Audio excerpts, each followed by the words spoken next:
Mas, minta tolong mas, pindah dulu mas ke depan.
Dua, dua, dua, dua, tiga, tiga, dua, tiga. Cek dua, tiga, tiga, dua. Apa lagi?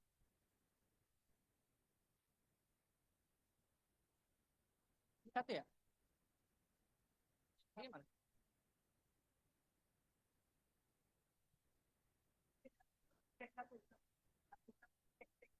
Cek.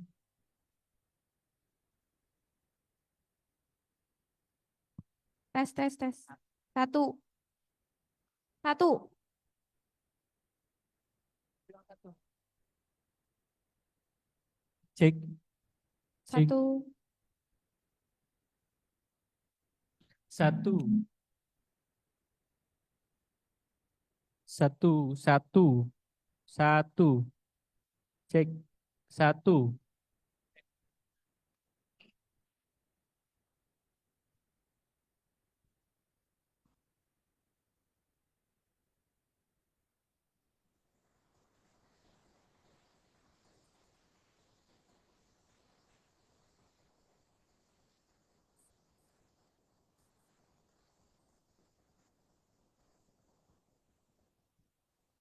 Empat, empat, empat, empat. Cek. Empat, empat. Turunin dikit. Empat.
Om Swastiastu, Namo Buddhaya.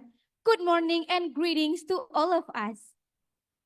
It is a great honor for me to welcome all of you to the guest lecture series of the Renewable Energy Skill Development, RESD program.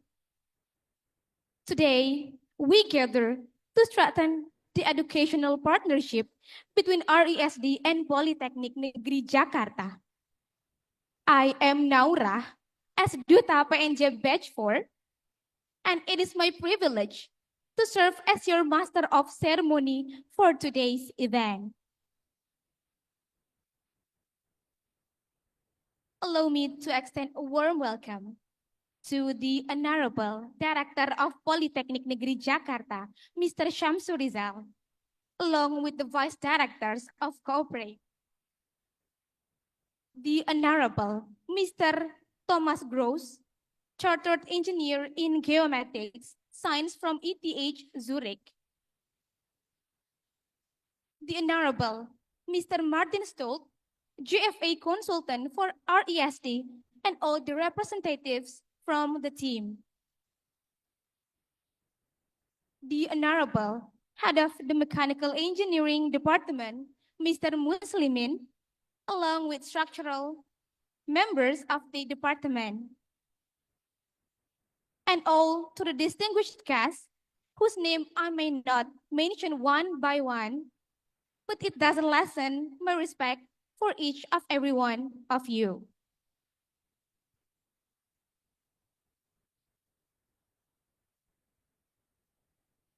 First and foremost, let us express our deepest gratitude to God Almighty for His blessings and guidance that allow us to be here today.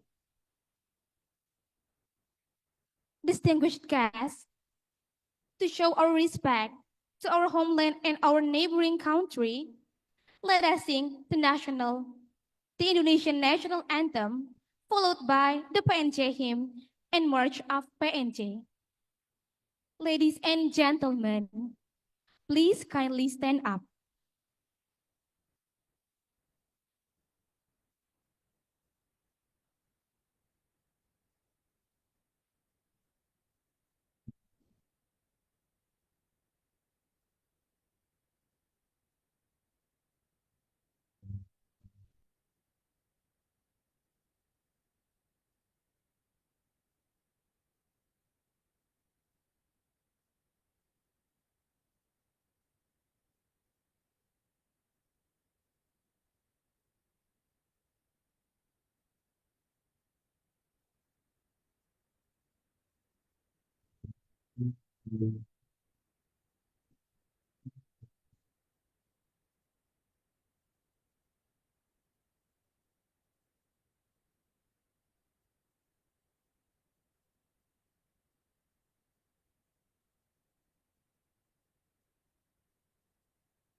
Sepanjang masa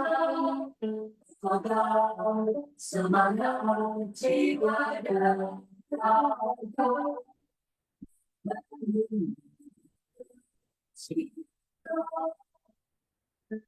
sebagai insan yang berbudaya, kami berjuang sekuat tenaga mengembang tidak mampu ini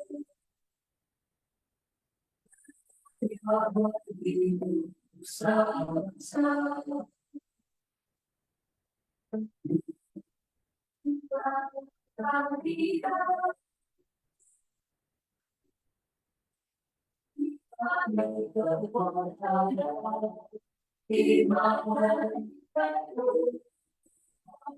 dan terus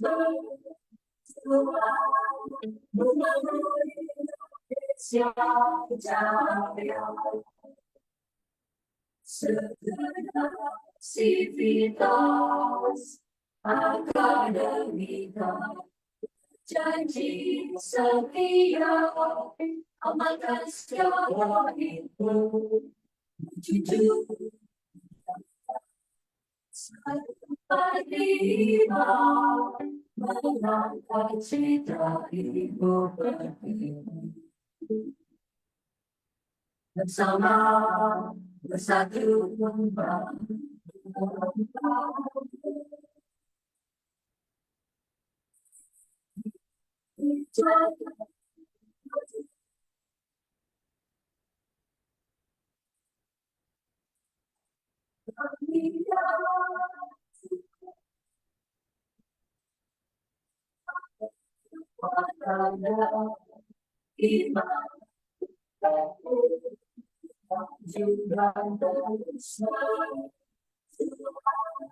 membangun Indonesia jaya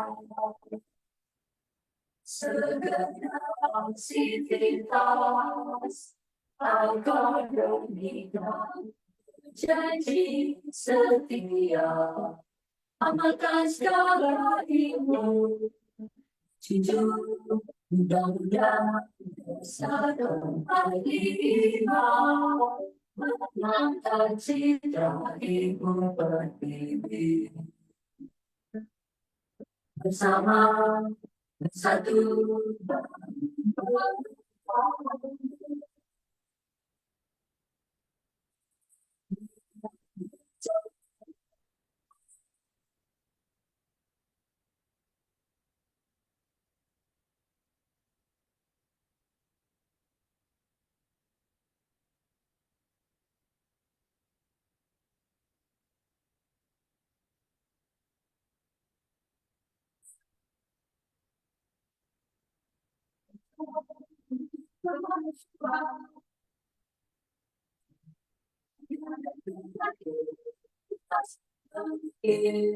prestasi gemilang kerja sekuat tenaga disiplin gali ilmu dan rekayasa tunjukkan sebagai pemuda yang terampil mandiri dan profesional sikap tegas sebagai mahasiswa yang terkadang berbeda baca bersatulah kita, ayo bangkit, janganlah tertinggal, maju, ayo maju, putra putri bangsa, ikrar mengangkat citra Indonesia.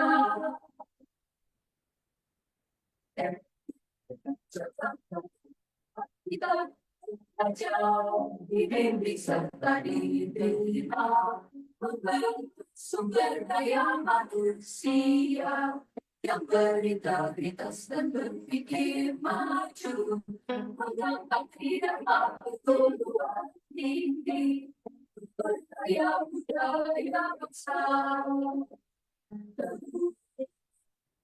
bersatulah kita ayo janganlah tertinggal maju ayo maju kita putri bangsa ikrar mengangkat citra Indonesia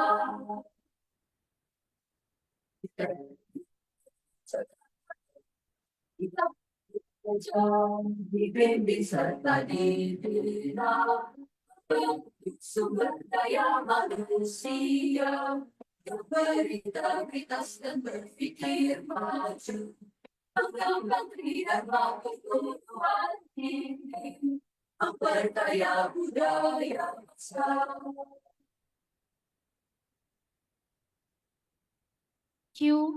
Thank you, and please be seated.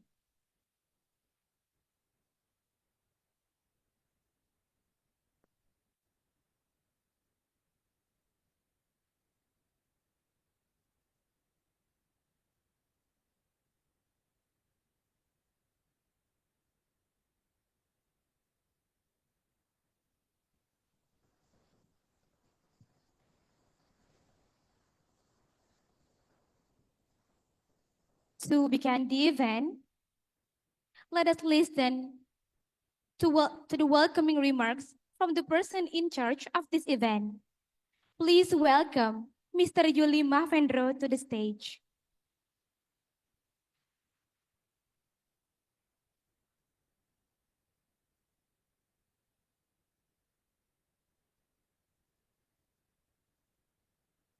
Thank you.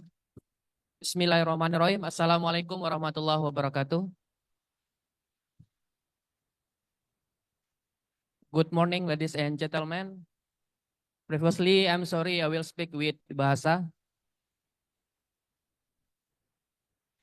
Yang terhormat Direktur Politeknik Negeri Jakarta, Bapak Dr. Samsurizal SMM. Yang terhormat Bapak Ibu Wakil Direktur Bidang 1, 2, 3, dan 4. Tanpa mengurangi rasa hormat, mohon maaf tidak kami sebutkan satu persatu. Yang terhormat jajaran struktural lainnya di Politeknik Negeri Jakarta. Yang terhormat Bapak Ketua Jurusan Teknik Mesin, Bapak Dr.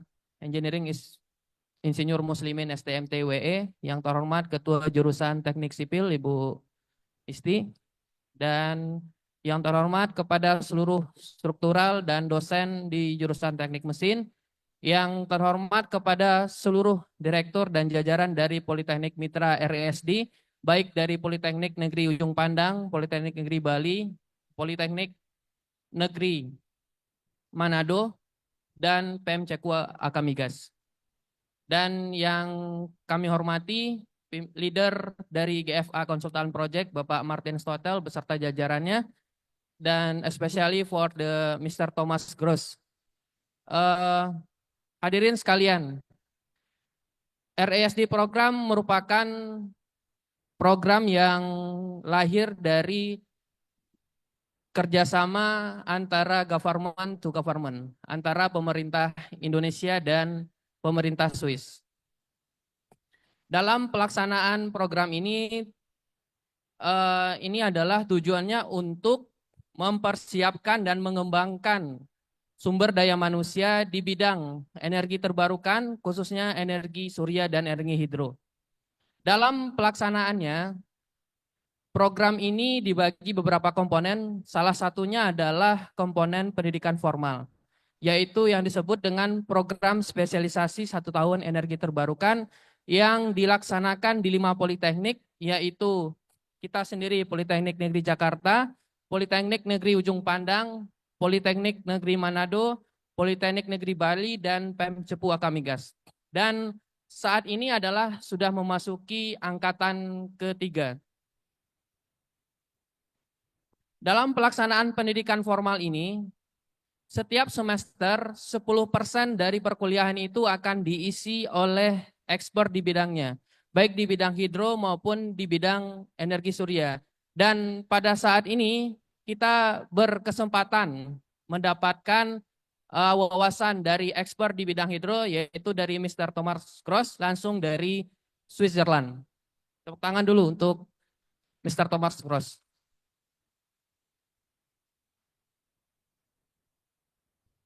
Tidak lupa kami mengucapkan terima kasih kepada semua stakeholder yang terlibat dalam acara pada hari ini. Semoga menjadi ladang amal ibadah untuk kita semua dan acara kita berjalan dengan lancar. Kami juga memohon maaf apabila ada kekurangan dan kesalahan dalam pelaksanaan kegiatan pada hari ini.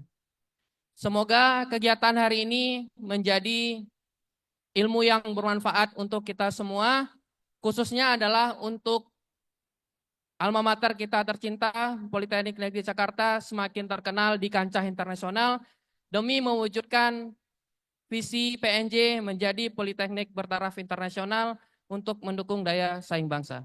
Terima kasih. Billahi taufiq wal hidayah. Assalamualaikum warahmatullahi wabarakatuh.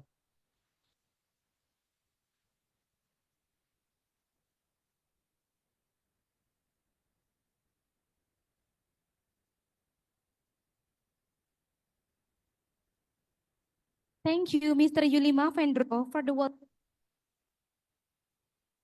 Moving on, let us listen to the speech from the head of Mechanical Engineering of Politeknik Negeri Jakarta. We kindly invite Mr. Muslimin to the stage.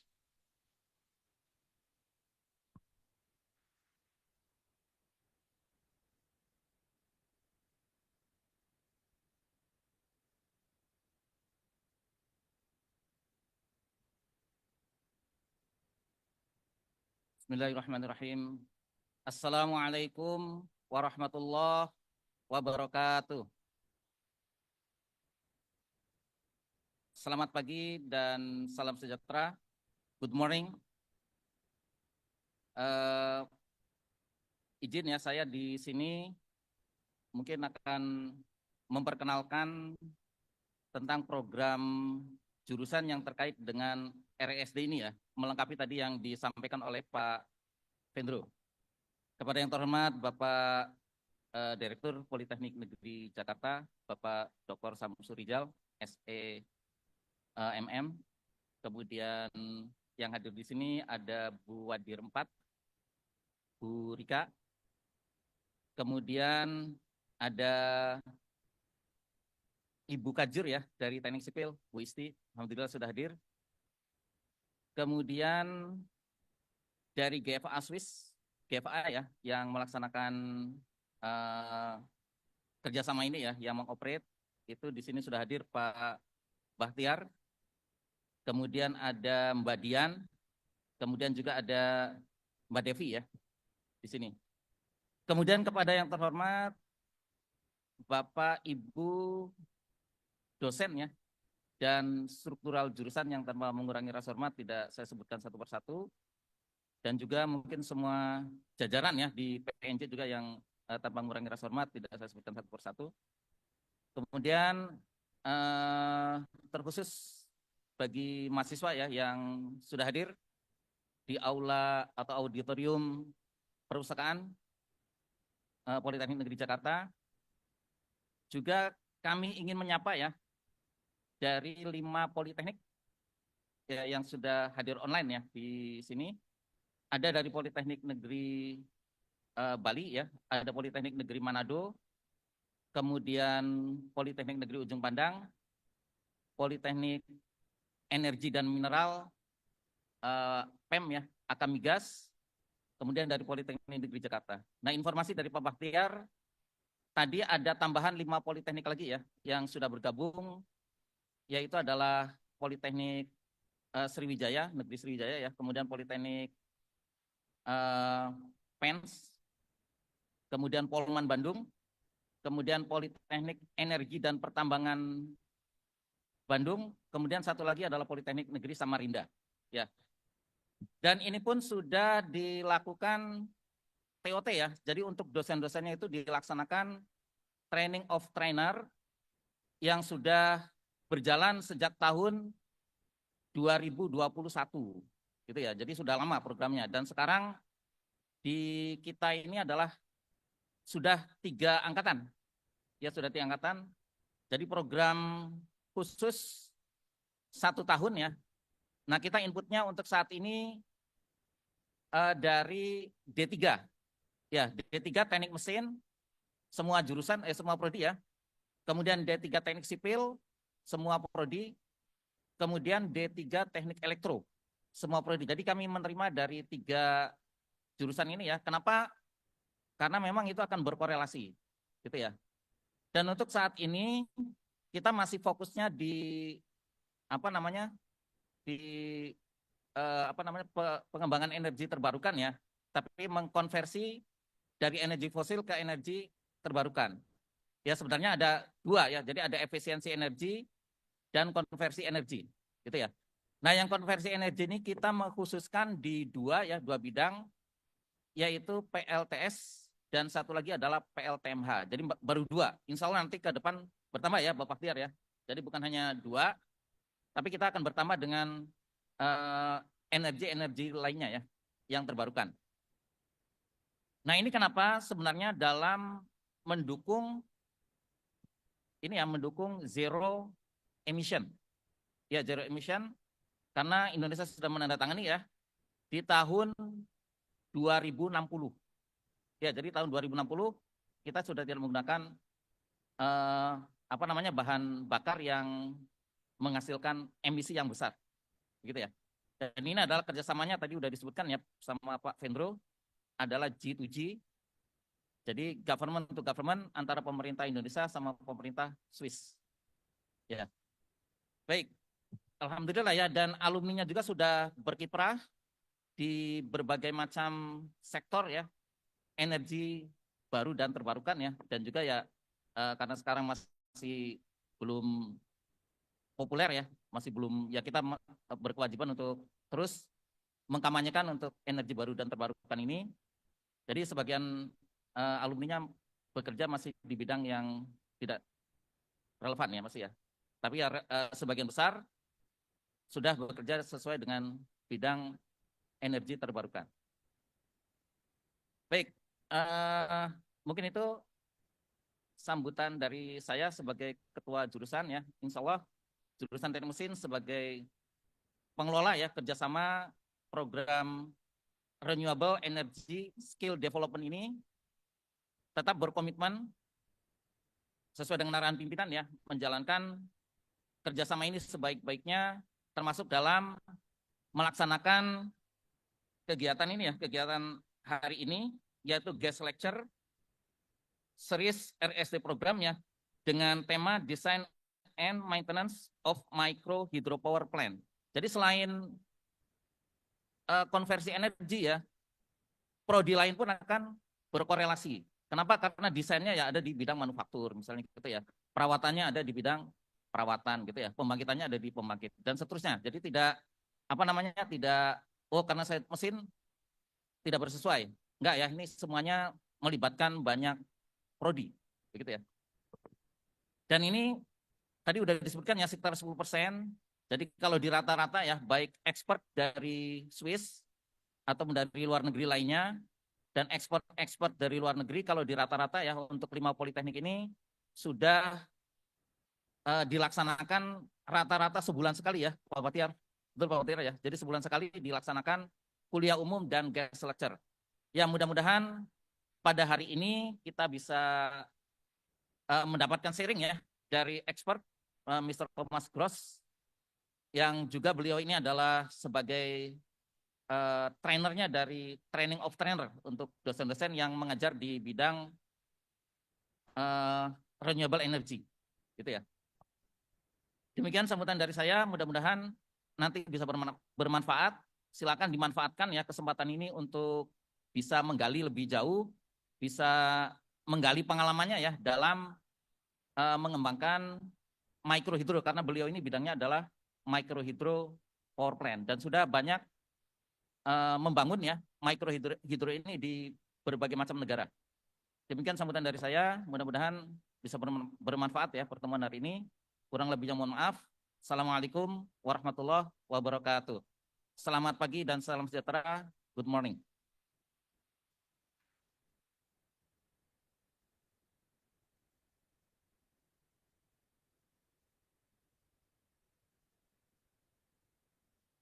Thank you, Mr. Muslimin, for your speech. Now, moving on to the next agenda, we will listen to a speech delivered by the Formal Education Manager of GFA Consultant RESD, Mr. Bakhtiar Salam.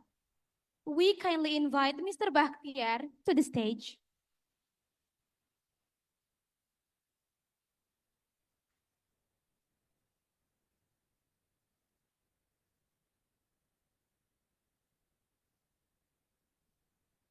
Assalamualaikum warahmatullahi wabarakatuh.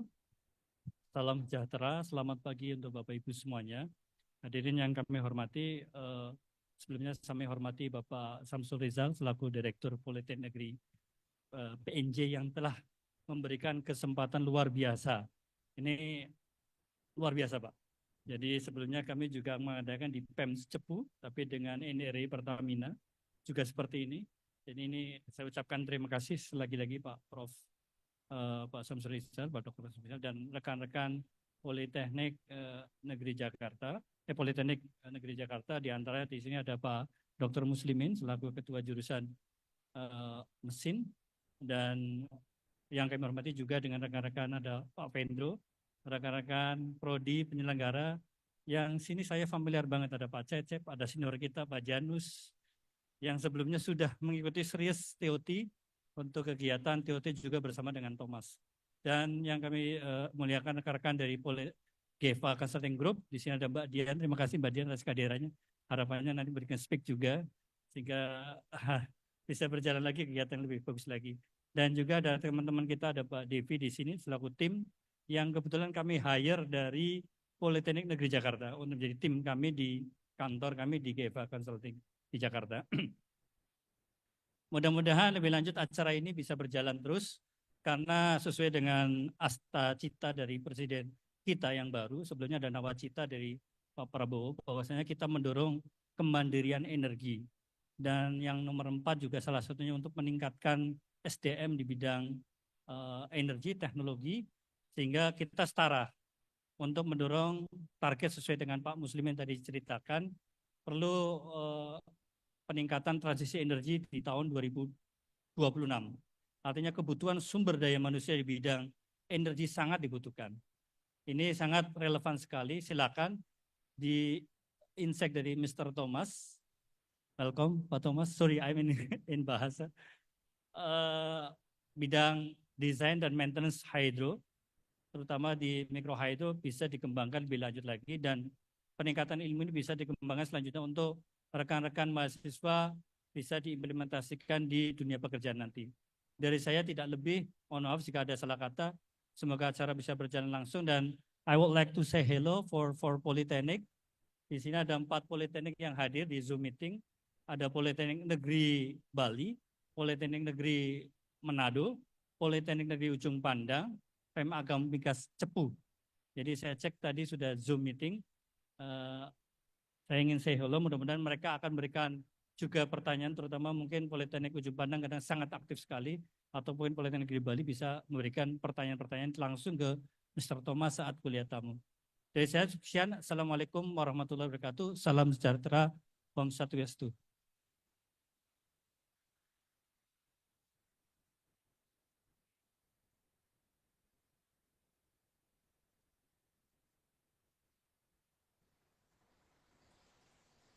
Thank you, Mr. Bakriar, for your speech.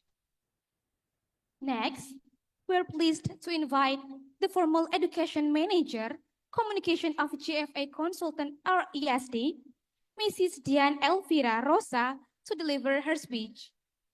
Please welcome Mrs. Dian to the stage.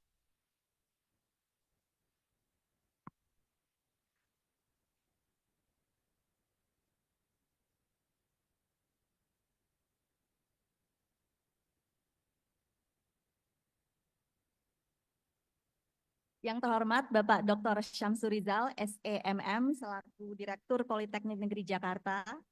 Yang terhormat Bapak Ibu Wakil Direktur dan Ketua Jurusan. Yang terhormat Bapak Thomas Gross, sebagai narasumber kita pada pagi hari ini. Serta hadirin sekalian, para dosen dan mahasiswa Politeknik Negeri Jakarta, dan juga para mahasiswa dan rekan-rekan yang bergabung secara daring lewat Zoom ya. Jadi tadi ada beberapa politeknik yang disebutkan, ada dari Cepu, dari Bali, dari PMK Migas, dan juga dari Ujung Pandang. Assalamualaikum warahmatullahi wabarakatuh. Salam sejahtera bagi kita semua. Bapak Ibu, pada pagi hari ini merupakan momen yang sangat baik bagi kita semua, karena kita berkesempatan untuk menyambut seorang pakar dan praktisi industri yang terkemuka di bidang energi terbarukan, khususnya tenaga air, jauh-jauh datang dari Swiss ya, yaitu Bapak Thomas Gross. Welcome Thomas, hope you're not having a jet lag. That's good. Kehadiran Bapak Thomas pada pagi hari ini merupakan wujud nyata dari kerjasama yang sangat baik yang sudah terjalin selama 4 tahun terakhir antara Project Renewable Energy Skills Development atau RESD dengan Politeknik Negeri Jakarta ya. Jadi dari tahun 2021 hingga sekarang. Project Renewable Energy Skills Development merupakan proyek kerjasama yang didukung oleh pemerintah Swiss, Swiss State Secretariat for Economic Affairs (STECO) dan beberapa pemerintah dan beberapa kementerian di pemerintah Indonesia, antara lain Kemdikti yang mana melibatkan Politeknik Negeri di bawah Kemdikti, juga SDM serta Kemnaker. Sebelumnya saya menyampaikan permohonan maaf dari Bapak Martin Stotle selaku pimpinan proyek RESD. Beliau tidak bisa hadir secara langsung pada pagi hari ini karena menghadiri acara di Bappenas untuk peluncuran program kerjasama Swiss dan Indonesia selama 4 tahun ke depan. Jadi program kerjasama dukungan dari Swiss untuk Indonesia itu akan terus berlanjut selama 4 tahun ke depan. Kami dari Proyek RESD itu sangat mengapresiasi kerjasama yang sangat baik antara RESD dan Politeknik Negeri Jakarta. Dari tracer study yang kami lakukan terhadap lulusan RESD dari Politeknik Negeri Jakarta, itu sudah banyak para lulusan yang bekerja di industri energi terbarukan maupun beralih ke industri energi terbarukan setelah mendapatkan pendidikan spesialisasi selama 1 tahun di PNJ. Dan seperti yang disampaikan oleh Pak Bahtiar tadi, junior expert di tim proyek RESD pun saat ini adalah lulusan dari Politeknik Negeri Jakarta. Itu Mbak Devi Monica ya, luar biasa. Ya.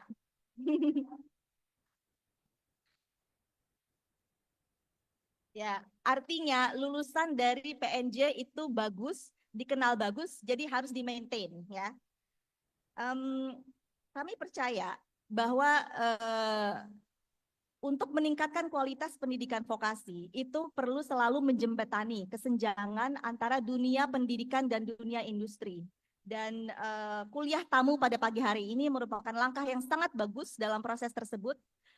Karena di sini mahasiswa bisa berinteraksi secara langsung dengan pakar ahli industri ya, yang memiliki pengetahuan bukan saja tentang konteks Indonesia, karena beliau Pak Thomas Gross ini sudah cukup sering ya datang ke Indonesia, namun juga pengalaman internasional yang sangat kaya. Kita mungkin sudah mengetahui bahwa energi terbarukan secara khusus pembangkit listrik tenaga air itu memiliki peran yang sangat penting untuk terus mengupayakan pemanfaatan energi yang lebih bersih dan berkelanjutan. Dan dalam hal ini pembangkit listrik tenaga air itu cukup unik karena dia bisa dikembangkan bukan saja dalam skala yang besar tapi juga secara skala kecil, mikrohidro, yang dapat dikelola bahkan oleh kelompok masyarakat yang kecil. Dan mungkin kita juga sudah mengetahui bahwa Swiss dengan segala sumber daya air yang sangat banyak itu memiliki pengalaman yang kuat dan juga yang sangat bagus dalam hal pengelolaan pembangkit listrik tenaga air secara efisien dan berkelanjutan. Nah, di sini Bapak Thomas Gross adalah expert trainer dari RESD yang memang fokus pada bidang pembangkit listrik tenaga air, dan beliau adalah praktisi sebagai pemilik perusahaan di Swiss ya, khusus untuk pembangkit listrik tenaga air, dan juga beliau adalah dosen di Zurich University of Applied Sciences.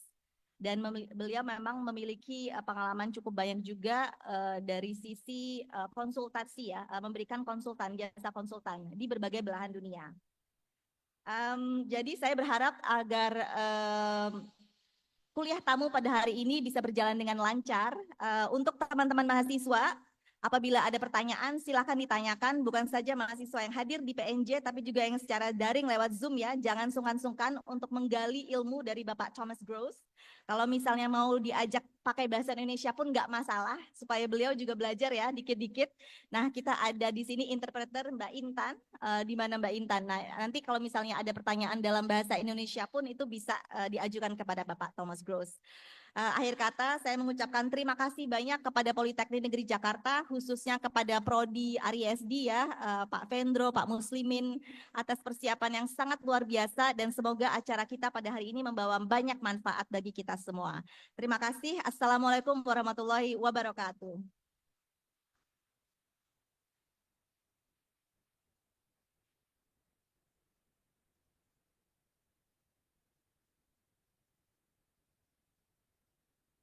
Thank you, Mrs. Dian, for your speech. Ladies and gentlemen, we now invite the Director of Politeknik Negeri Jakarta to deliver the opening remarks and officially open today's event.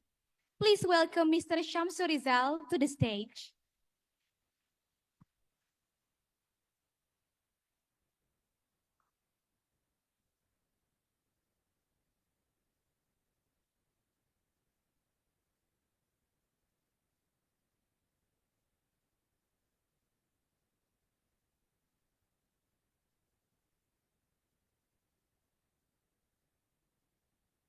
Bismillahirrahmanirrahim. Assalamualaikum warahmatullahi wabarakatuh. Good morning, everybody. Yang saya hormati Leader GVA Konsultan Project RSD, Mr. Martin Stoll, yang kebetulan hari ini tidak hadir dan diwakili oleh Pak Bahtiar dan Bu Dian. Terima kasih Bu Dian. Direktur Politeknik jajaran yang bekerja sama dengan RSD, Politeknik Ujung Pandang, Politeknik Bali, Politeknik Negeri Jakarta, dan Politeknik Negeri Manado, dan PEM Akamigas Cepu yang bergabung melalui media online. Yang saya hormati Ketua Jurusan Teknik Mesin yang memfasilitasi dan menginisiasi untuk kegiatan pagi hari ini, bekerja sama dengan RSD yang memang menugaskan kita untuk ada kuliah tamu pada pagi hari ini. Terima kasih kepada Mr. Thomas Gross yang sudah berkenan hadir di Politeknik Negeri Jakarta. Yang saya hormati juga ada Bu Isti, Ketua Jurusan Teknik Sipil, yang ikut support kegiatan pagi hari ini. Tentu yang saya banggakan adalah juga dosen-dosen dari teman-teman teknik mesin yang support, pertama Ketua Pelaksana, Mas Pedro, dan tentu adik-adik mahasiswa yang berbahagia pada pagi hari ini. Kita mendapat kesempatan yang baik dan langka. Pada pagi hari ini kita ada kuliah tamu, guest lecturer yang akan diisi oleh Thomas Gross, tadi sudah disampaikan. Beliau sangat berpengalaman di bidang energi untuk pembangkit tenaga air. Nah, galilah ilmu ini yang sebanyak-banyaknya. Nanti silakan bertanya, boleh menggunakan bahasa Indonesia, tadi informasinya begitu. Sehingga nanti tadi digambarkan kenapa pemerintah Indonesia bekerja sama dengan pemerintah Swiss. Karena pemerintah Swiss adalah sangat konsen bagaimana untuk energi terbarukan ini untuk tahun 2060. Mereka sudah berpikir jauh ke depan. Tentu 2060, saya tanya nih adik-adik mahasiswa, kira-kira Anda berada di mana nanti? Atau berumur berapa Anda di 2060 itu? Kalau dilihat dari sisi umur, saya tidak akan cukup lagi. Dosen-dosen juga mungkin tidak akan sampai pada usia tahun 2060. Tapi adik-adik mahasiswa yang saat ini berumur 20 tahun atau 21 tahun, ditambah dengan 35 tahun akan datang, Anda adalah penentu-penentu kebijakan negara ini. Anda adalah orang-orang yang akan menentukan kemana negara kita ini berada. Atau energi-energi mana yang akan bisa kita gunakan. Tentu kita juga sadar bahwa energi yang tersedia di negara kita, walaupun disebut Indonesia negara yang kaya raya, tapi kenyataannya yang dinikmati hanya segelintir orang. Nah, tentu Anda di 2060, Anda yang akan menentukan di mana masa depan negara ini. Tadi kalau Anda ingat bagaimana lagu Indonesia Raya, bagaimana himne Politeknik Negeri Jakarta, tentu terlihat kita adalah mendukung dan menjunjung tinggi bagaimana kita menjadi Indonesia maju. Anda adalah menjadi produk-produk unggul. Nah, tentu saya sekali lagi mengucapkan terima kasih kepada teman-teman di Teknik Energi atau di jurusan Teknik Mesin menginisiasi ini. Dan pada hari ini cukup luar biasa, memang yang hadir tidak hanya di sini, juga ada yang hadir melalui via Zoom. Nanti silahkan didengar secara baik dan cari informasi sebanyak mungkin.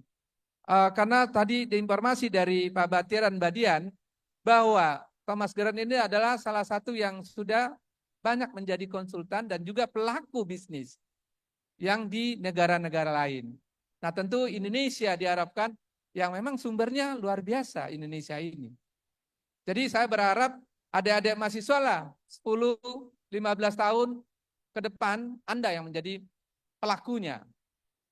Nah, saya juga di sini juga berdasarkan laporan bahwa Politeknik Negeri Jakarta ini bekerja sama dengan RSD yang ada di Indonesia. Kita sudah bekerja sama dari tahun 2021 dan jumlah mahasiswa yang sudah dihasilkan itu adalah berjumlah 130 mahasiswa. Dan mahasiswa ini juga berasal yang ada di PNJ, ada yang dari BUMN, yang lanjut studinya ke RSD, ada juga yang dari PLN, ada juga yang dari Pertamina, ada juga yang PNS. Jadi tidak murni hanya lulusan Politeknik yang melanjutkannya. Tapi ini Anda menjadi tahu, tadi apa yang diinformasikan oleh Mbak Dian, kan kita panggil Ibu, kayaknya masih muda ya Mbak Dian ya. Artinya apa? Itu sangat detail dan lengkap. Ini adalah merupakan prospek yang baik. Tadi baik buat jurusan yang disampaikan oleh Pak Muslim tadi, teknik elektro, apakah itu teknik mesin, apakah itu juga teknik sipil tadi juga dikatakan. Jadi ini peluang. Bahwa peluang ini tidak akan datang sekali, dua kali. Peluang itu hanya datang sekali, jadi Anda putuskan dan Anda ambil hikmahnya. Sehingga Anda setelah ini yang D3 tadi boleh silakan melanjutkan untuk yang di RSD. PNJ juga telah mengirimkan sebanyak 15 orang yang dosen kita yang sudah TOT dan mudah-mudahan tahun ini juga akan ada di Manado. Dan tadi yang saya tanyakan kita juga mengirim yang kesediaan dari Pak Gun-Gun ya yang siap berangkat dan Pak Adi. Tadi Pak Adi ada saya lihat. Karena kemarin informasinya belum daftar juga, saya bilang ternyata sudah ya. Ya, jadi saya juga agak mendorong juga. Tentu program ini sangat bermanfaat untuk Politeknik Negeri Jakarta. Hal ini tentu dirasakan langsung oleh mahasiswa dan juga oleh dosen.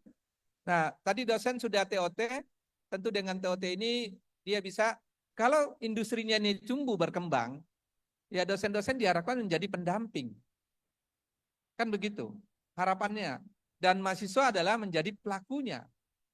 Nah ini harapannya. Tentu ya dosen ini agar juga mengembangkan riset-risetnya dia. Jadi dosen itu tidak hanya selalu ngajar aja di kampus. Seperti tadi saya digambarkan Pak Beta, Thomas Gross, adalah juga dosen tapi juga pelaku bisnis. Itu yang ideal. Seorang dosen itu dia juga pelaku bisnis dan juga adalah mentransfer knowledge-nya kepada mahasiswa. Jadi kembangkanlah, ini kesempatan yang terbaik buat kita.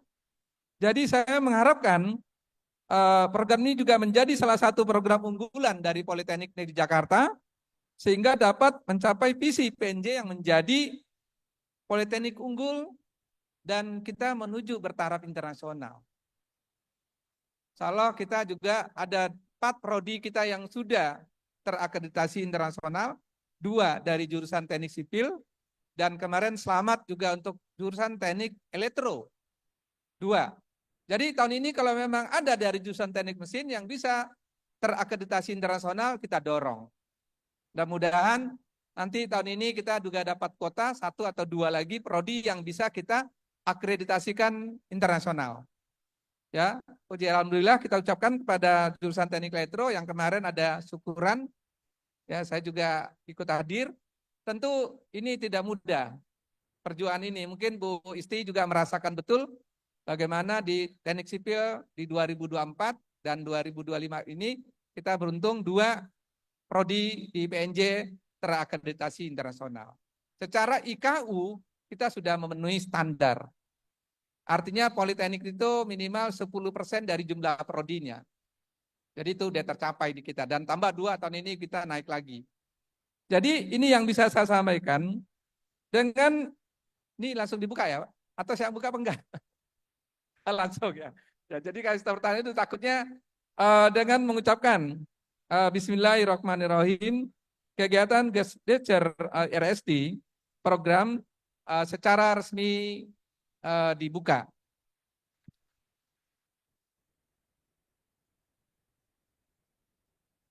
Terima kasih. Akhir kata, Assalamualaikum warahmatullahi wabarakatuh. Mr. Shamsurizal, please remain on the stage.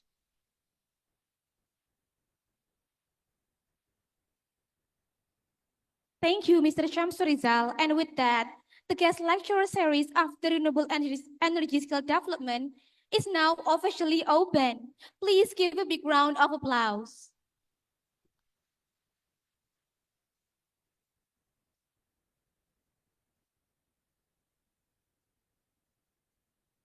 Next, we would like to present a gesture of appreciation from PNJ to Mr. Thomas Gross. To mark this special occasion, we kindly invite Mr. Thomas Gross to the stage.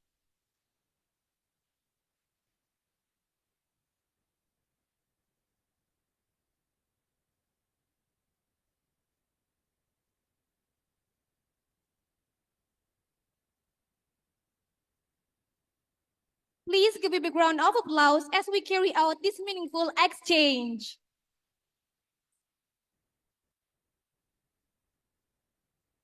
And next, we will have a group photo session with all participants. Mr. Shamsurizal and Mr. Thomas, please come down to join us for the documentation. And for all participants, please kindly stand up.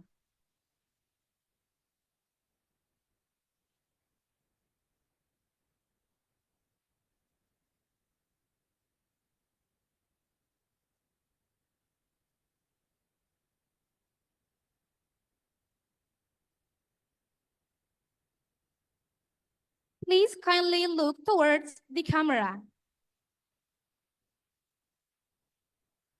The count on me. 1, 2, 3. Oh.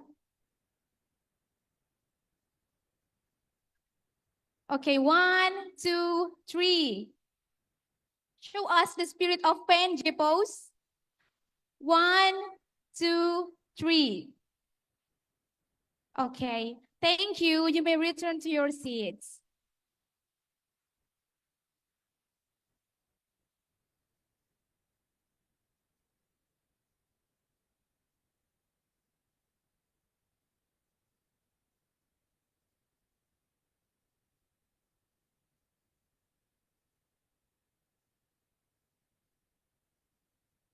Ladies and gentlemen, moving on to the main agenda, now it is my honor to hand over the stage to our esteemed moderator, who will guide us through the program. Please welcome Mr. Pribadi Mumpuni Adi as a lecturer in the Mechanical Engineering Department, and please give a big round of applause.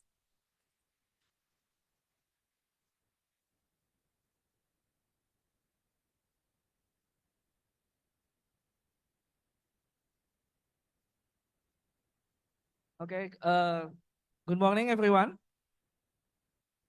So, saya bicara bahasa Indonesia dulu ya. Oke, jadi kita akan mulai untuk guest lecture-nya. Pertama-tama, tolong yang di belakang bisa ngisi yang depan dulu ya. Ini masih ada 2 baris kosong di sini nih. Ini tolong diisi dulu ya. Jadi diatur dulu yang belakang-belakang. Yang mungkin di sebelah kiri ya atau di kanan saya bisa pindah terlebih dahulu ya. Jadi tolong diisi dulu yang bagian depan, bisa maju ya. Karena masih ada yang kosong kursinya. Sehingga yang di bagian kiri bisa ikut memenuhi yang ke tengah ya. Silakan diisi dulu, diatur lagi posisinya.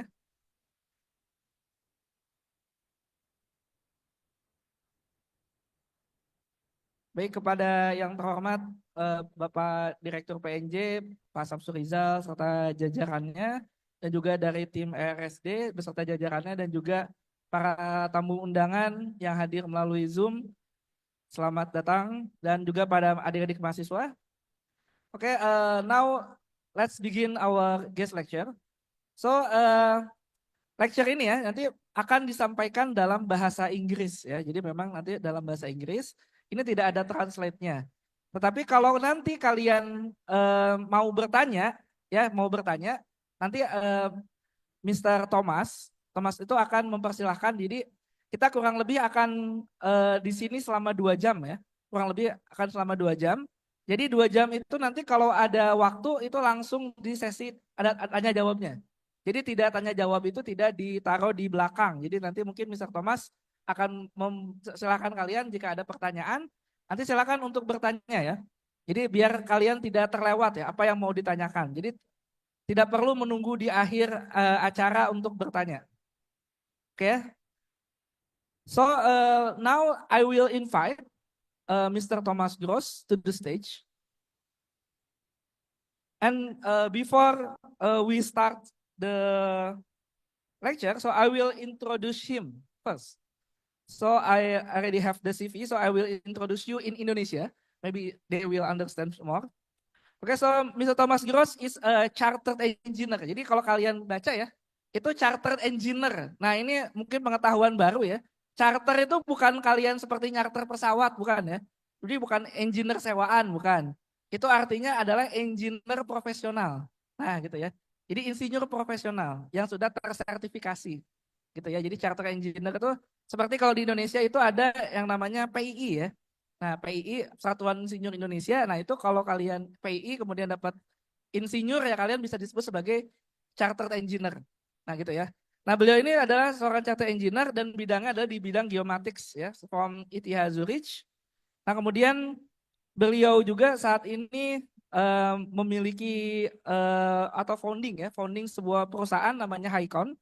Ini di bidang energi dan infrastruktur ya. Nah kemudian beliau juga banyak proyek ya, proyek-proyeknya di bidang hydropower project. Dan saat ini beliau adalah pengajar di ZHAW Zurich University of Applied Science. So so for now I already introduce you. Please now the stage is yours. So please. And if you you can, I think there will be a slide here for your slide, so you can there. Yes. They will ada. This is the microphone. Gak ada slide. So they will directly, if you need to say change slide, just say next. Okay. They will directly change. Yeah. Do you need this one? Yeah.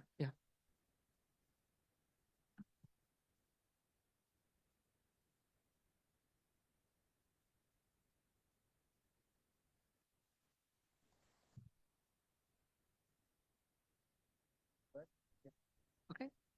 First one? Yeah, please next one. No, the first one. Kembali ke slide awal coba. Okay, let's start here.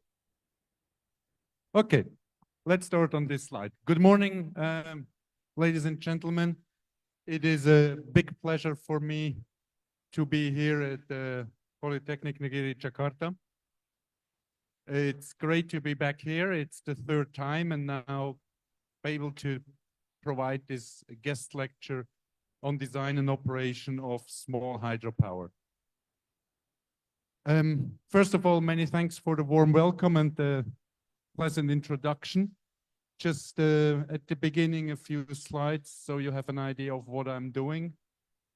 I'm now for more than 20 years or almost 20 years in the field of renewable energy. We provide consultancy services, as you see on my slide back, so it's not only engineering, but we really care mainly on the people in rural areas when we provide access to energy and other infrastructure and we try to have a holistic approach. Next slide. Yeah. And as you can see, it's not only Indonesia. I've come to Indonesia the first time in 2006. And ever since I've been working here, I've been working in Central Asia, but Africa as well. So this just shall give you an idea of places I've been working and delivering services to enable people, mainly in the rural area, to have access to energy and to generate a decent income. Next slide. So in the next few minutes, ladies and gentlemen, if you allow, first we should talk on water, because if we want to have a hydropower plant, then we need water. And in many areas, water is not available in an unlimited manner. So we need to talk about the water, energy, and food nexus. This is very important to understand when we go and implement hydropower plants. Next slide. So this water, energy, and food nexus is literally this kind of magic triangle. And I think this is important to understand. If you imagine if we have a riverine, a water flow, this water at any given point, we can use, for example, for irrigation to create food. But if we use it for irrigation and we divert it from the river into our fields, then it's no longer available for a hydropower plant. In the opposite, if we produce food, if we produce vegetables, we need to process it, we need to cool it. So we need electricity for this, meaning that we need to have water for our hydropower plant. And therefore we cannot use it for irrigation anymore at the given spot. So this needs to be considered very carefully when we plan our projects. And if we do an intervention in a region, so that we always have this kind of magic triangle between water, energy, and food. Next slide.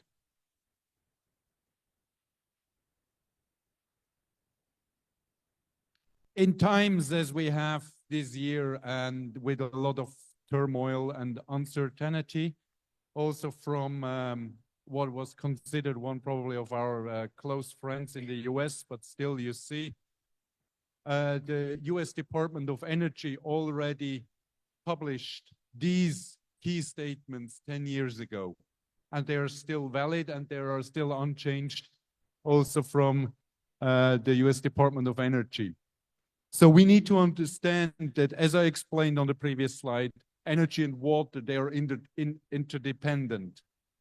There is no disconnection between water and energy, be it for hydropower, but if we think of large power plants, if you have a coal-fired plant or an oil power plant, or even a nuclear power plant, you need water for cooling.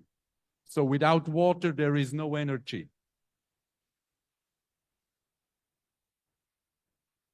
What also is important to remember that fresh water is not available in an infinite manner.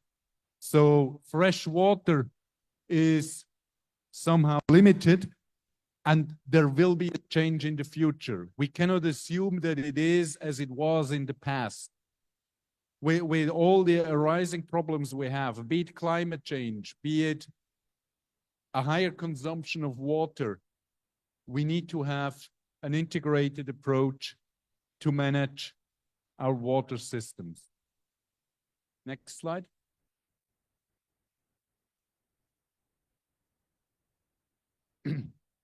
These are the so-called Dublin principles for integrated water resource management. And this is important to understand. As said, we need to see our water resources in a holistic manner.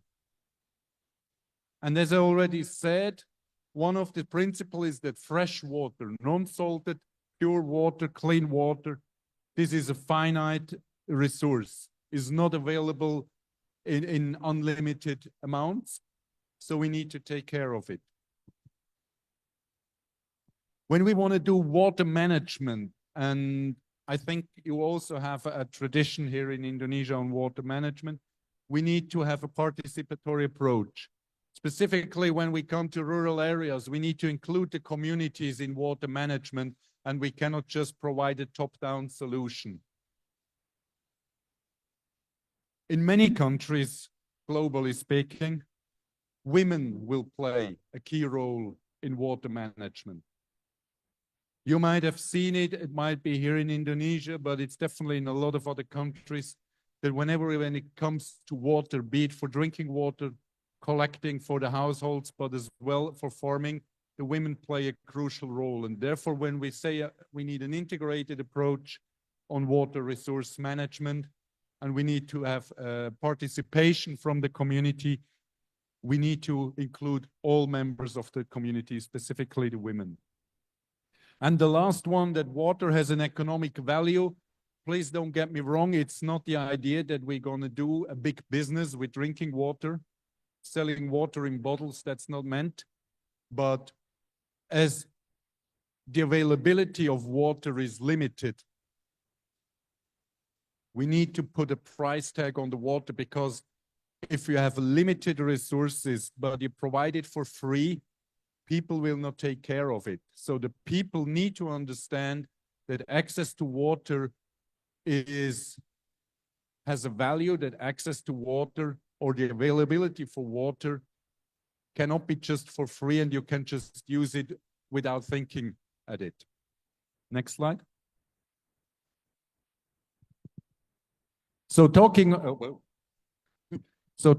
of water, I think this water cycle is well known to you. You see it here on a global level. And we somehow need to understand that whatever water we have in the ocean will somehow evaporate and come down as rain again. So, and you see the quantities here on a global level that might vary over time, but in general, that's applicable. Next slide.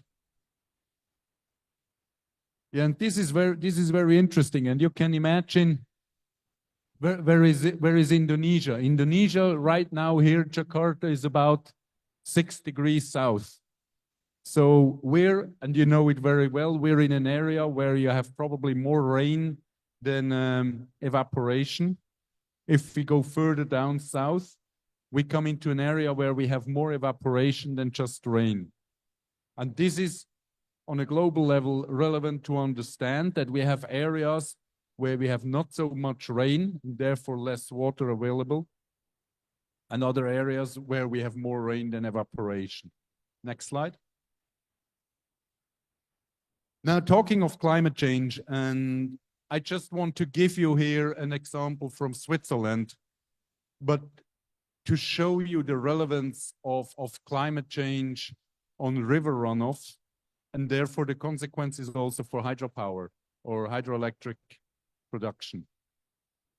What you see here are potential climate change scenarios on the temperature, depending on which model you take, and you see how the curves go up in relation to the CO2 emission equivalents, and you see the temperature change depending on the model. So from models of a increase of temperature of 1.5 degrees Celsius up to 4 degrees Celsius on a global level, these are the different climate change scenarios which we have. Next slide. And this is what happens with the river runoff. What you see here, you see the thick black line. This is what is a normal river runoff in Switzerland. And as you see, normally we have a low runoff in winter, January, February, and also to the end of the year. And we have a high runoff in summer. Now, what happens when climate change comes into play? And you see, we will need to assume a shift where we have much drier summers. So you see all the lines, they come down in the summertime. So we have drier summers and we have much more water in winter. Now, Switzerland has the challenge that we have cold winters and warm summers. So, for example, our farmers can only produce food in summertime. There is no crops in winter. So we have only the period from March, April to October to harvest our crops. And you can imagine if we have much less water in summer, due to climate change, we have also an irrigation problem because the water is not there anymore. So this is a real impact of climate change on river runoff, and therefore it is relevant to see again our water system, the ecosystem of our rivers in the context of climate change, and therefore to derive consequences also for hydropower production. Next slide. Yeah, these are just for your information. This is for different areas of Switzerland. Switzerland is much, much smaller than Indonesia. Huh? So you can pack whole Switzerland into Java Island and you wouldn't mention it. So, but anyway, what you see here, you see an increase in temperature overall. You see a reduction in precipitation, so we will have less rainfall but higher temperatures. And if we have rainfall, we will have more storm weather. So this seriously impacts a country like Switzerland. Next slide. And this is now the consequences for hydropower generation. As you see, we will have less water available in summer, so we can produce yet less hydroelectric power in summer because we have less water in the rivers. But we might have more water in the winter time in our rivers, which for us, and you see here, this is the energy statistics for Switzerland. Switzerland has about 2/3, 60% is hydropower, and 30% is nuclear power, meaning that we might produce a little bit more hydroelectric power in winter, but definitely less in summer. Next slide. Interesting, and I think this is also worth mentioning when I look on the transition to renewable energy, which is also one of the major goals for Indonesia. We always say that renewable energy, and I'm talking now mainly of solar and wind power, that they are fluctuating very much. So you never know, is there a lot of PV electricity, or is there a lot of wind, or is it there less? A German institute has made a long-term study, and what you see is that solar and wind, they're actually complementary. So normally if there is no sun, then there is wind, and if there is no wind, then there is sun. So if you look on a long-term average, you see that you have, with the combination of solar and wind, more or less a constant yield of renewable energy. Next slide. Now, this is probably more familiar to you. That's about the energy production in Indonesia, or the energy source, where we see that Indonesia still has a large potential for the transition into renewables. You rely on the resources you have, be it coal, be it oil, which are vastly available here in Indonesia, and therefore it was exploited and used for energy, which made sense at the time when the decision was taken. But we see also that we have the potential to shift into renewables. Next.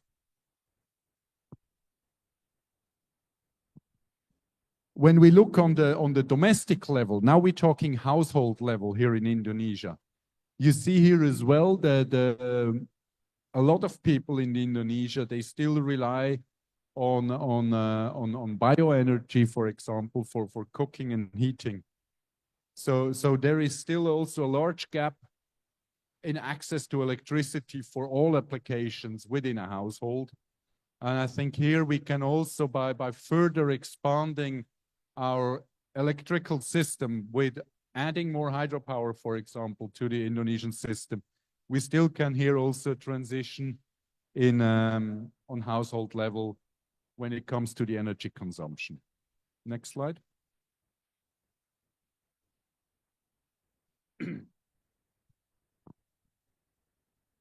What is also interesting, on one hand, this is what I said, we still have a large potential for hydropower in Indonesia. That's what you see on the table on the right. There is still, in the major regions, still an untapped potential.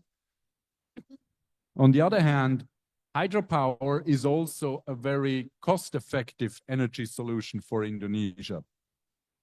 As you see here, compared to other renewable energies, hydropower has one of the lower levelized costs of energy, and therefore you can, in a large scale, generate electricity at an affordable cost, then also for the consumers. Next. Now, is hydropower sustainable? Yes, in my opinion, yes. On one hand, if we use water in our hydropower system, not a single drop is lost. We don't pollute water in our hydropower system. We don't use it for anything else. We just transfer it to our system and we give it back to the river. On the other hand, as you see on the right-hand side of the slide, with hydropower, we can also be supportive of numerous sustainable development goals as formulated by the UN. As already indicated earlier, first of all, yes, with hydropower, we generate access to energy, but providing a reliable and cost-effective source of energy also enables an economic growth. And I think that's what we all strive for at the end. We are not going to produce power plants just for the sake of power plants, even though as engineers we like to do good infrastructure. But at the end, whatever infrastructure we build, it must support our people and it must support an economic growth in our countries. As it helps further on transitioning to renewable energy, we definitely have a positive impact on climate change. We have a positive impact on life on land. And it can also has an impact on peace and conflict resolution, as we might have less dispute on other limited resources. Next slide.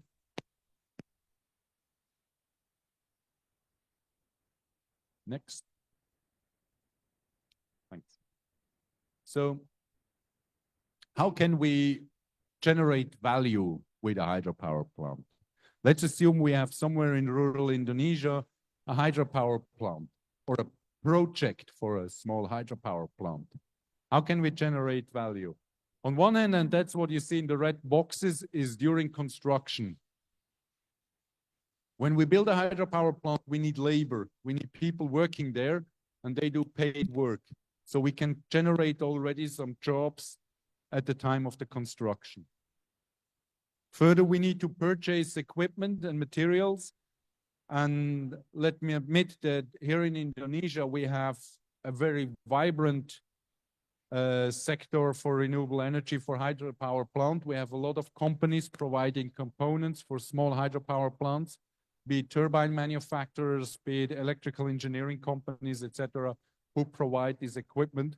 So here we have already an industry in Indonesia which can provide the required components, and therefore by installing new hydropower plants, we can also benefit from our existing industry here without the need of importing goods or services from abroad. And let me have this word also to you here, dear audience, as you are here. You see, this is also your future. There are jobs available in the energy sector. And I think this is important also for you to know that as you are now investing your effort, your time here of getting graduated from PNG and all the other polytechnicums who do a fantastic job, I'm very much convinced that there is an energy sector in Indonesia who is looking for well-educated young people, and I'm pretty sure there will be jobs for many of you. On the other hand, and we go to the blue boxes, you see by having a hydropower plant, for example, available in our area, and therefore access to energy, to electricity, we can go into value generation. So be it that we can have an enhanced agricultural value chain because we can process food, because we can store our food with a cold chain, we can create more value at the location. We can provide a reliable energy source also to social institutions, be it schools, be it hospitals, be it community centers, be it religious buildings, and therefore improve the overall livelihood of the people in that area. Next slide. So when we talk of productive end user, that's exactly the income generation. There are multiple options what we can do, mainly connected to agriculture, that what happens in the rural area. And we can heavily increase the productivity of our people in the agricultural sector by having access to electricity in an affordable way to then increase the values of their product and not just selling the raw products from the field. Next slide.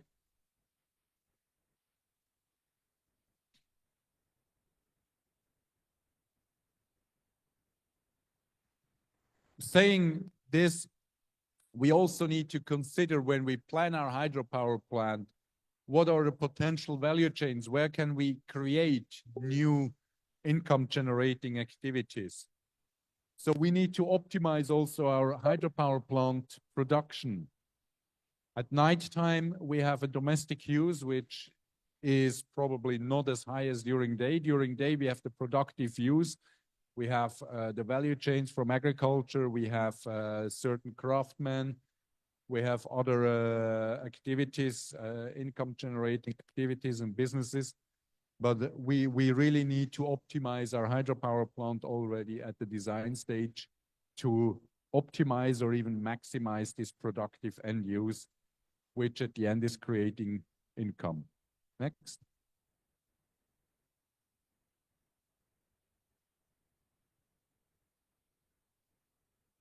So specific for farming,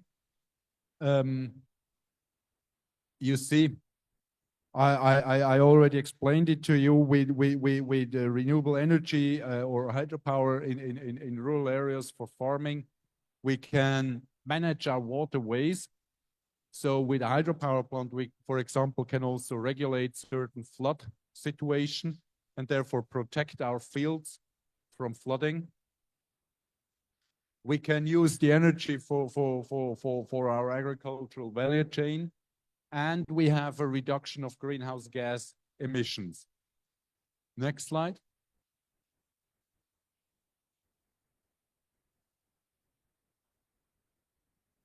Looking at, for example, Indonesia's agricultural products, you see, and probably we look on the right-hand side, because the left-hand side, more than half is palm oil.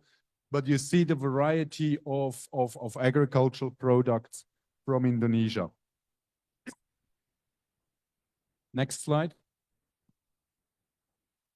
And this is very interesting, actually. This is the value chain from farming, and you see that with electricity, this green box here somewhere on the left-hand side, this is key to many applications in the agricultural value chain in rural areas here in Indonesia. Next slide. So here's some examples. Let me assume we have a horticultural business or a farmer here in Indonesia.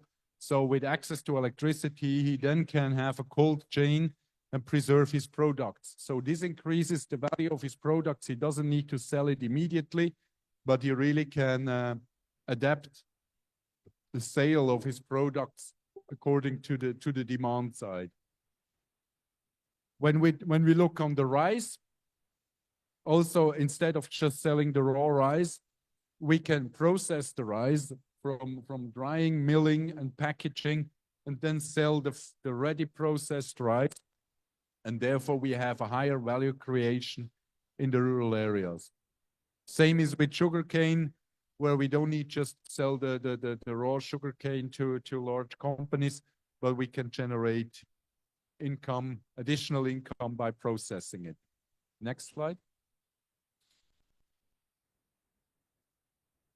So this is kind of the core elements for productive end use. And this is very important because you see,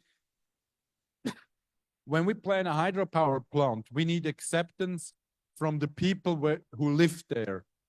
And generating acceptance is specifically then possible when we can convince the people that they will have an added value from the hydropower plant. And an added value in many cases is a higher income. And how can we create a higher income? We need to create access to electricity. That's clear. That's our purpose. But we need also to train the people on how to set up a business. It's very important. People need to understand how to do a business. And third, they need access to financing. Imagine if you want to start a business, you need somehow access to finance to kickstart your business. On the other hand, you see as well, for every kilowatt hour of electricity productively used, we can generate at least $1.5 of income. And if you imagine that electricity from hydropower here in Indonesia is somewhere around 10 US cents, or even a bit more or less, that doesn't matter. But if you can generate $1.5 out of every kilowatt hour, you see the margin you have for income generation by having access to renewable energy. Next slide. Here's some examples, just visually, of what is productive end use once you have access to electricity. Next slide. Here's some examples from evaluations I did. And you see, I gave you the figure of $1.5 US per kilowatt hour in some other projects. And you see the column to the right. The income generation can also be much higher, where we had proof of projects where the income generation was up to $3 or $4 per kilowatt hour, and therefore had a significant impact on the livelihood of the people. Next slide. Yeah, this is just the comparison of the GDP. Next.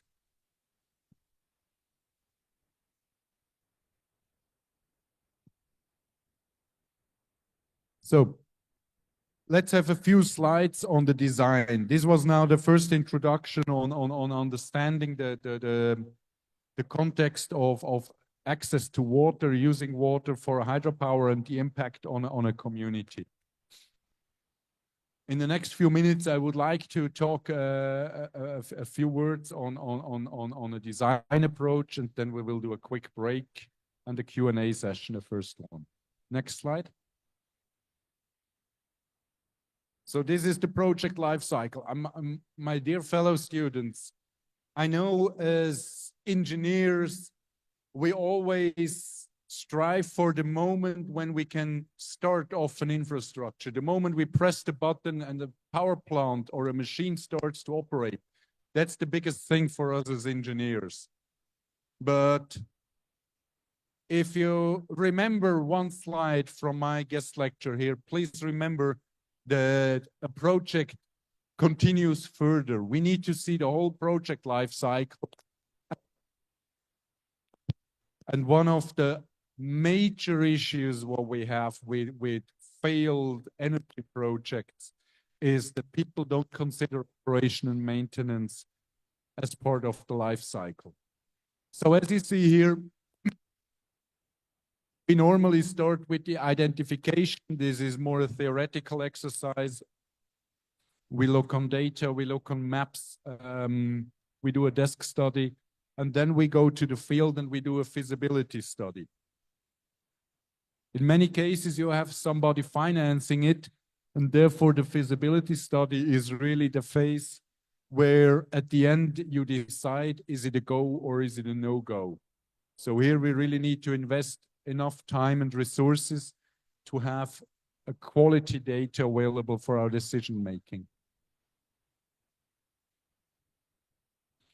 Once we come to the conclusion that our project is feasible, we go into the detailed design and tender phase, where we do all the detailed design and we tender the contractors, so that we then can go into construction and commissioning, and last, the operation and maintenance, which is actually the most important and most underrated phase in the whole project cycle. Next slide.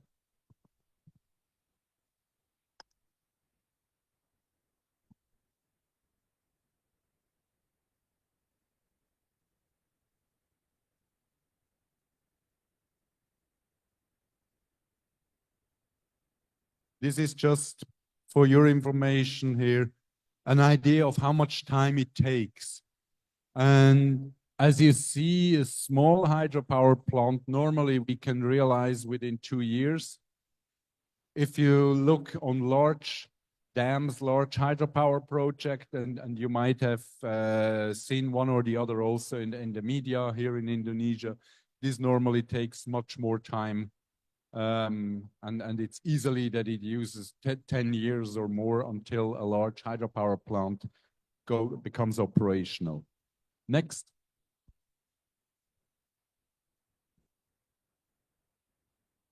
So what is our general design process?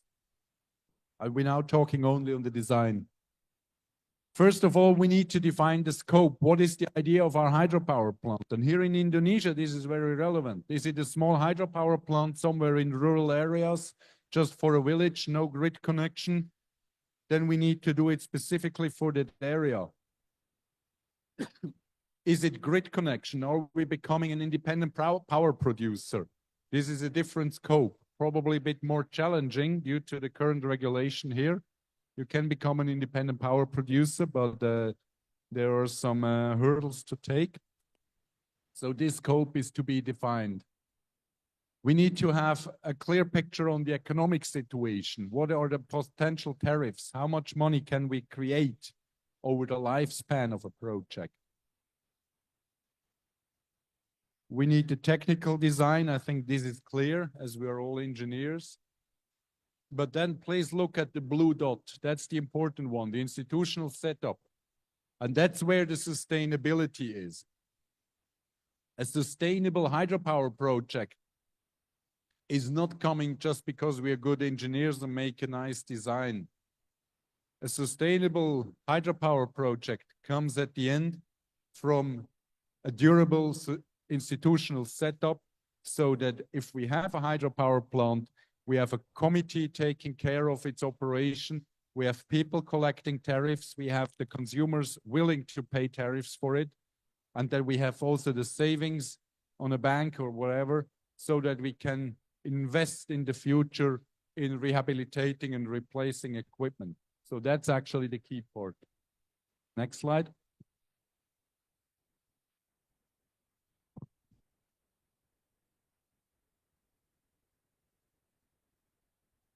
Now, when we do the design, we have some dependencies, and some of you are, let's say, more the civil engineers, then you're probably more on the left-hand side.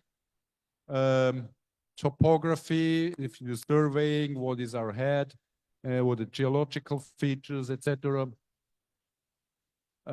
Maybe we have some hydrologists here, or people who are looking into hydrology to know how much water is available. This would fill another guest lecture with no problem. Then we have the detailed design in the middle, be it mechanical engineering, be it civil engineering, be it electrical engineering. So you see, we are really a power plant. Weak. A hydropower plant is really an interdisciplinary project where we need all faculties, civil, mechanical, and electrical engineering. As mentioned earlier, we shall not forget that there are also social impacts of a hydropower plant. So we even need people from social sciences to successfully implement a hydropower plant, because we need to have the community, we need to have an ownership within the community, we need to have a community to be able to pay for the tariffs. So you see, we have these socioeconomic factors which shall not be forget. Next.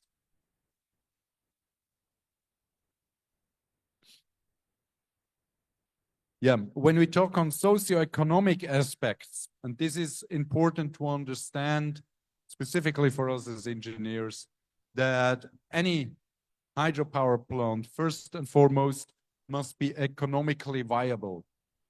That's sometimes our problem as engineers, that we do an excellent design and we are very convinced of our work, and then the finance people come and say that's a nice project, but it's not economically viable. And then we are very disappointed. So as engineers, we also need to think in economics. We need to have an economic viable project. Secondly, if we build a hydropower plant, that has an impact on the ecosystem where we build it. So it also needs to be socially accepted. Otherwise, we create tensions in a village. If people are unhappy with our project, we create tensions, we create conflicts, and this shall be avoided.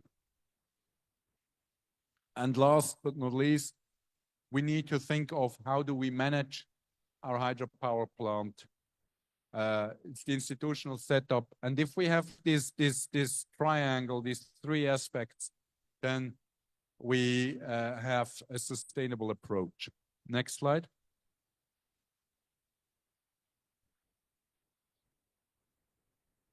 Yeah. When later today we talk on the design, we normally talk on the supply side. So with an existing river, how much energy can we produce? But sometimes we also need to think on the demand side. So who are our customers? Who is there? Who is taking our electricity? Do we have the demand for the power plant which we plan? Or can we supply actually the demand? Is our power plant big enough? So you see here some aspects on the demand side analysis and some points to remember when you do an assessment in the field. So to find out how is the current consumption, what will be future consumptions, what's the ability and willingness to pay, etc., etc. Next slide.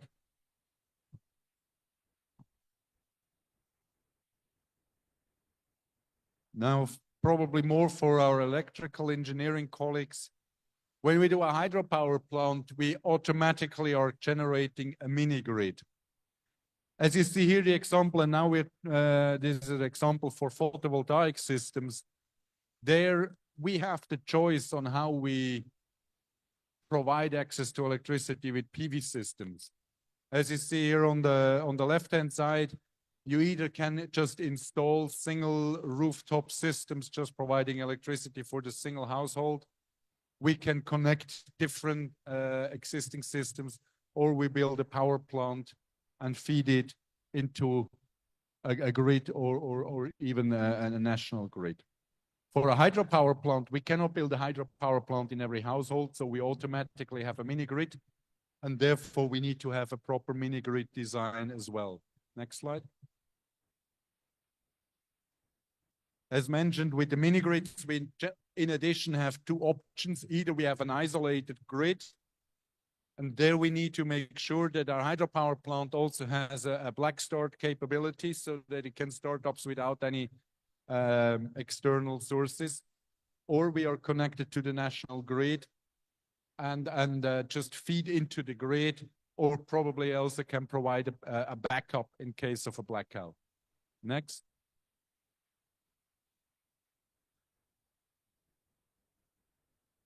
So here's some key principles for off-grid electricity provision.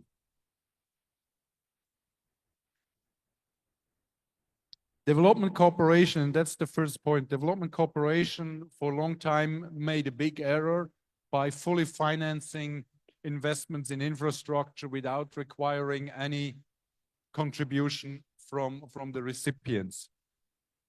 So if we install a mini grid or a hydropower plant and it's fully financed by externals, this hydropower plant or mini grid will not have any value to the people benefiting from it. So we need to make sure that also the recipients or those, the consumers, need to make a contribution. Renewable energy technology needs to be adapted. Here in Indonesia, are we doing only hydropower? Are we doing a hybrid system, solar and hydro, for example? This needs to be properly considered when designing an electrification project. A data-driven approach, as I showed you earlier, if we do also demand-side analysis, we need to have a proper data when deciding which solution, and let us take the decision also based on the data and not by feelings or pressure or peer pressure from our partners. And the last point is again very important, and please keep that in mind, that we really need to involve the community where we are going to build the mini grid. Next slide.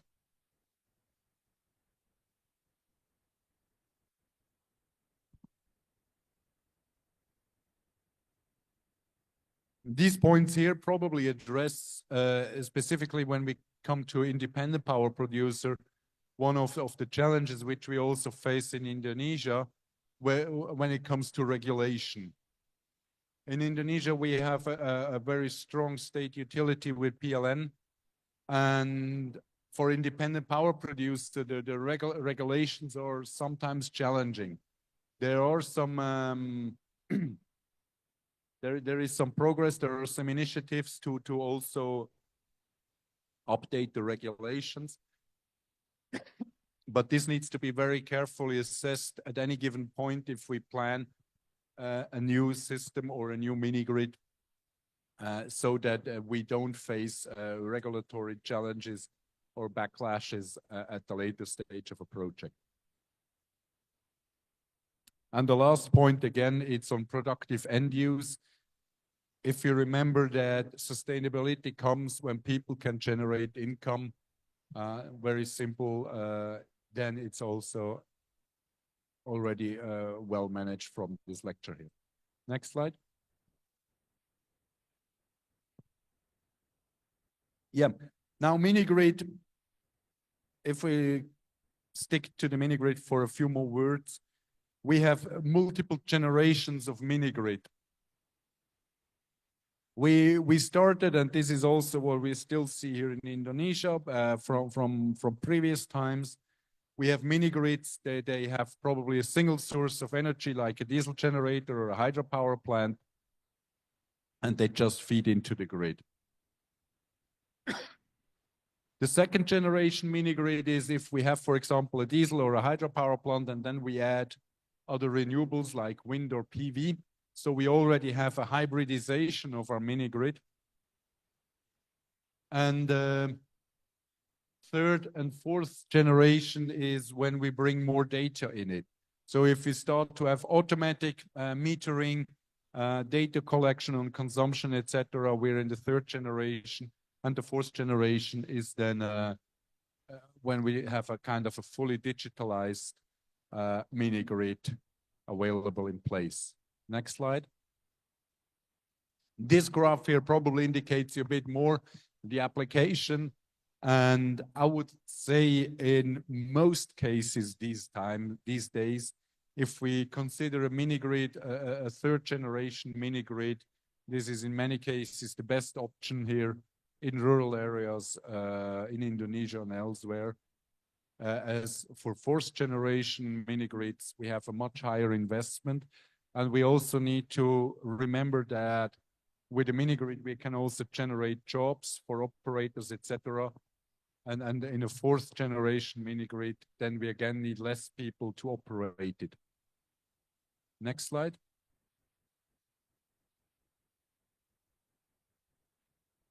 Yeah, these are the barriers I already spoke about. So regulations can be a barrier for a successful mini-grid implementation, but also the tariff model, if it's not economic viable, you won't find any investor for a mini-grid, and therefore your project will never come to fly.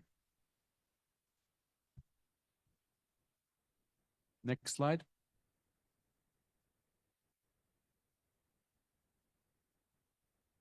Next.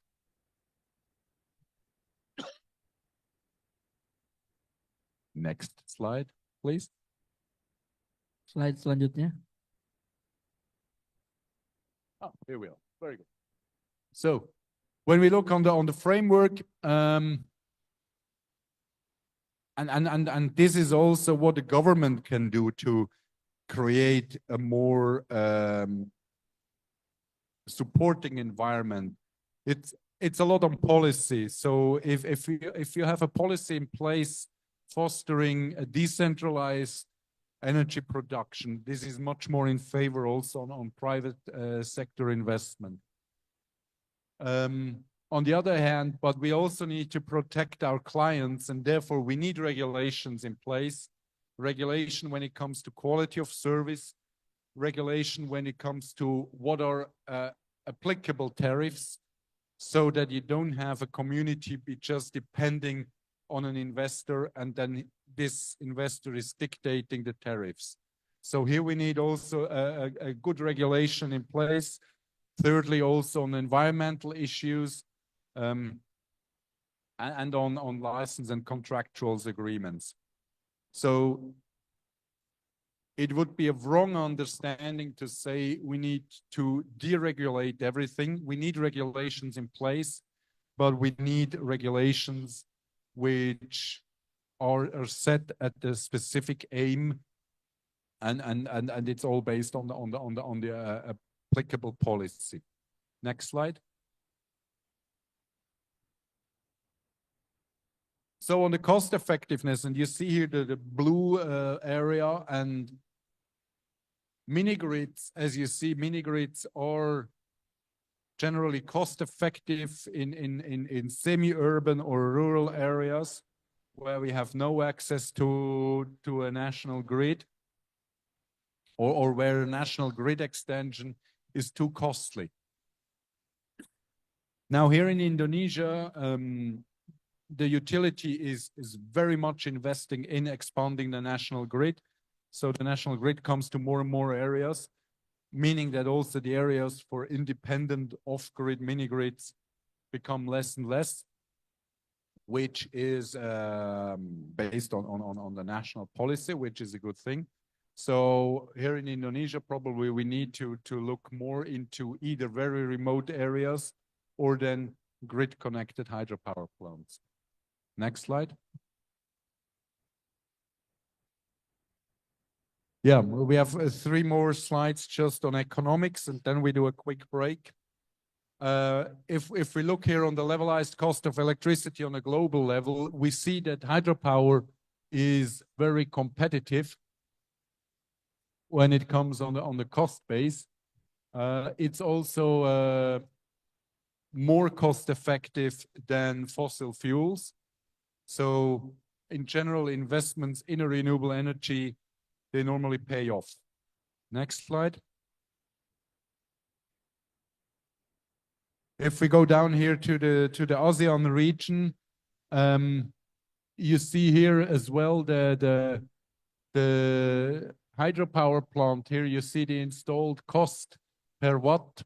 So you see that here in Southeast Asia, for let's say $2 investment, you can install 1 watt of hydropower plant, or we around $1,800 per kilowatt for a hydropower plant. O&M cost is somewhere around 1%, so we need about $18 per kilowatt per year for operation and maintenance. So that's probably the investment, the CapEx and OpEx side. And next slide, please.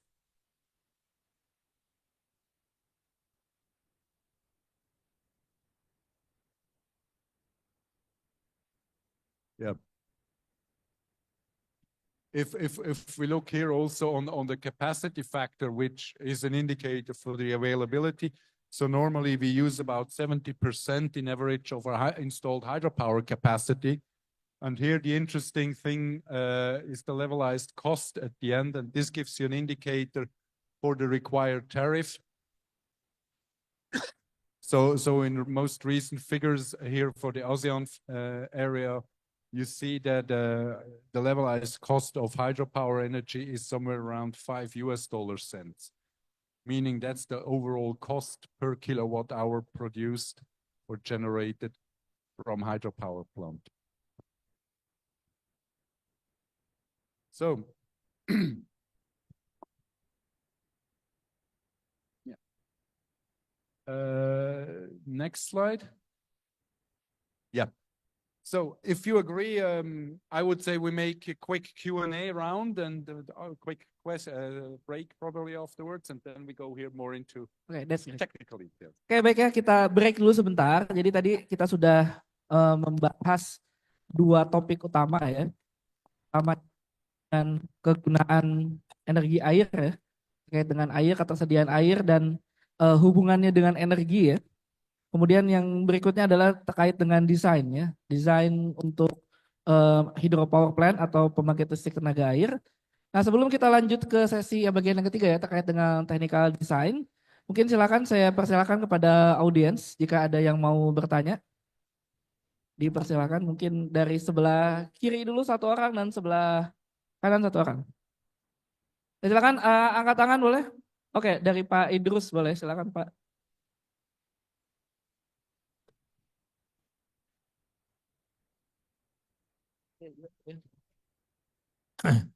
Oke. Oh, ya. Enggak usah.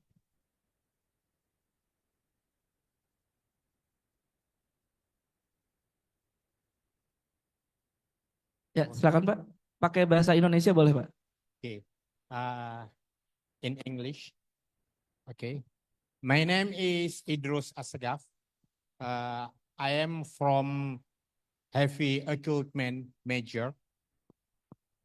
I have strong interest in micro hydropower system, and I would like to inquire about how to address water shortages that may occur during in dry season. In dry season. Yes. Yeah, good question from Baidos. Maybe you will answer it first, yeah? You will answer first. Directly answer. The question is dry season. Yeah, during the dry season, how you manage the. Yeah. Well, dry season is very challenging for hydropower because there is not much water available. Yes. We have to admit that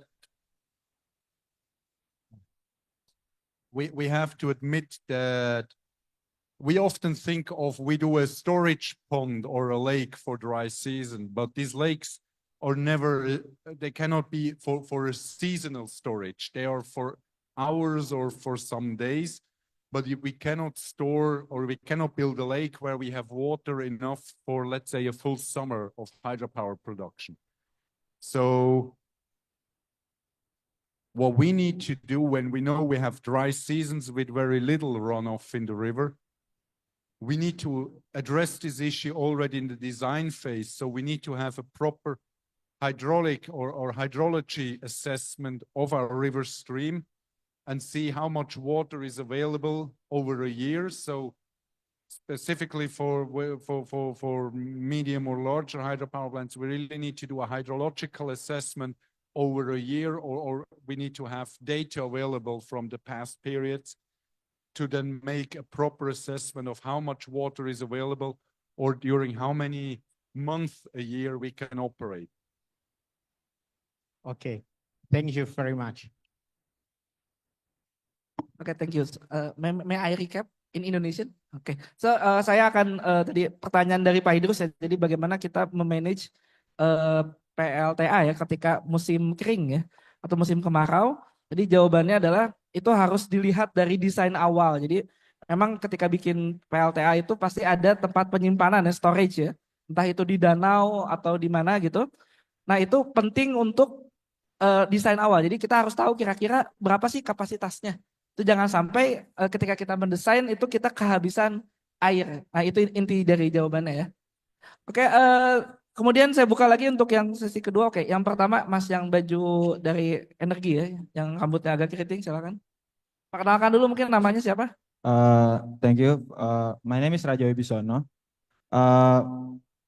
My question is about realization about intersectionality in energy problem itu kayak including women's part in society, land usage in food production, terus kayak climate concern.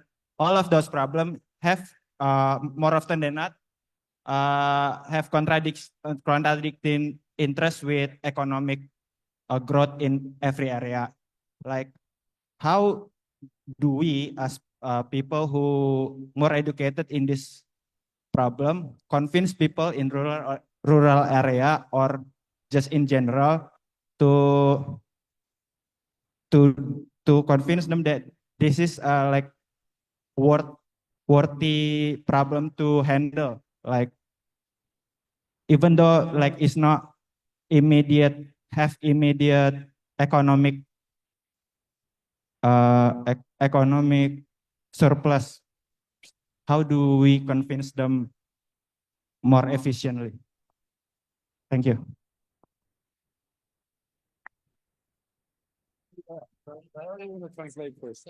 Oh, oke. Mungkin ini konfirmasi ya, Mas ya.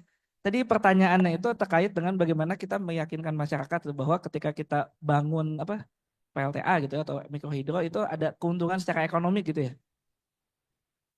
Ya walaupun tidak langsung. Oke, sorry about the economics ya. Impact directly on indirect. Okay. Yeah. How convincing the community? I think this social acceptance of a hydropower plant in the area where it's built is depending on a numerous of points. First and foremost, I think we need to convince the community that they will have an added value by having this hydropower plant within their area. What are advantages or added values for them? First of all, they have probably a better or a more reliable access to energy, and therefore they can produce more or have more parts of a value chain within their village, within their community, and therefore they can increase their income generation. So one of the winning arguments is often that the majority of the people in the village will, once the hydropower plant is operational, have a higher income than they have previously. Secondly, they have a higher quality of livelihood because you have a more reliable access to electricity. So you can operate all your appliances on a household level more constantly in a better quality. You have more light, you have more electricity for your appliances, be it a television, be it for cooking or whatever. So you can improve your quality of life by having access to a reliable and affordable electricity. So it's income generation, it's your own livelihood. And we also need to make sure that we do not create additional conflicts. So we need to have a clear picture of how this community is functioning and make also a risk assessment of who would have a negative impact in case we build a hydropower plant. So are there, I don't know, farmers who need to give land for a hydropower plant? Do we need to adjust an irrigation channel? Do we take water and then probably we need to see how can we irrigate a certain area of this village?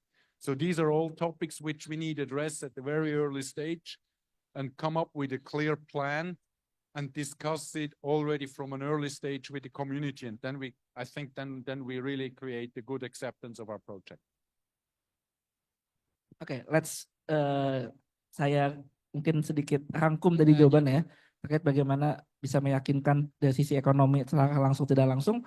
Pertama ya, dengan adanya pembangunan hydropower itu akan meningkatkan nilai ya, ada added value. Salah satunya bisa dari income generation atau penambahan pemasukan. Kemudian juga tentu masyarakat sekitar itu akan memiliki akses energi yang cukup melimpah ya, cukup banyak.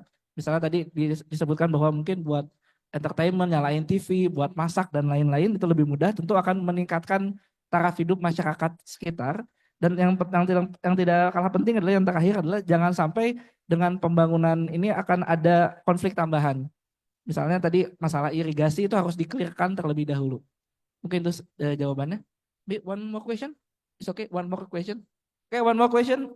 Oke, tadi yang duluan Mbak yang kerudung biru ya. Untuk sesi ini, tenang, kita masih ada sesi berikutnya. Mungkin karena waktu kita terbatas, satu pertanyaan lagi ya. Oke, silakan. In Indonesia or English? Okay. In English, please. Yeah. Okay. Thank you for the opportunity. I'm Yasmin from RASD class. So here I have two questions. First, it mentioned that water, energy, food, we need to integrate it from the three sector. And then also the fresh water will not same as the past. So it also mentioned that hydropower is the sustainable power plant. So my question is, could you please elaborate more about the engineering perspective regarding this matter? And then my second question, this is regarding the design. The climate exchange is causing the increase the Earth surface temperature, and also it could be impact in the surface of the. I mean that it will be increase the water temperature. So based on this situation, should we consider making the technical adjustment to micro hydro power plant equipment in the future? So thank you. Oke, good question. Ada dua pertanyaan. Tadi mungkin yang pertama itu terkait dengan perspektifnya Pak Thomas ya, terkait tadi yang masalah di awal yang dibahas terkait dengan water ya, about the water sustainability dan lain-lain ya. Kemudian yang kedua adalah terkait ini lebih ke teknikal ya, terkait dengan desain, kemudian terkait dengan survei water temperature dan ini tentang dengan technical adjustment-nya ya, bagaimana kita mengatur lah untuk desain. Okay, maybe you answer, please. So I start with the second question on water temperature. For the hydropower plant itself, water temperature is probably of less relevance. Water temperature definitely has an impact on water as a habitat. So be it for species living in the water, be it for plants growing in the water.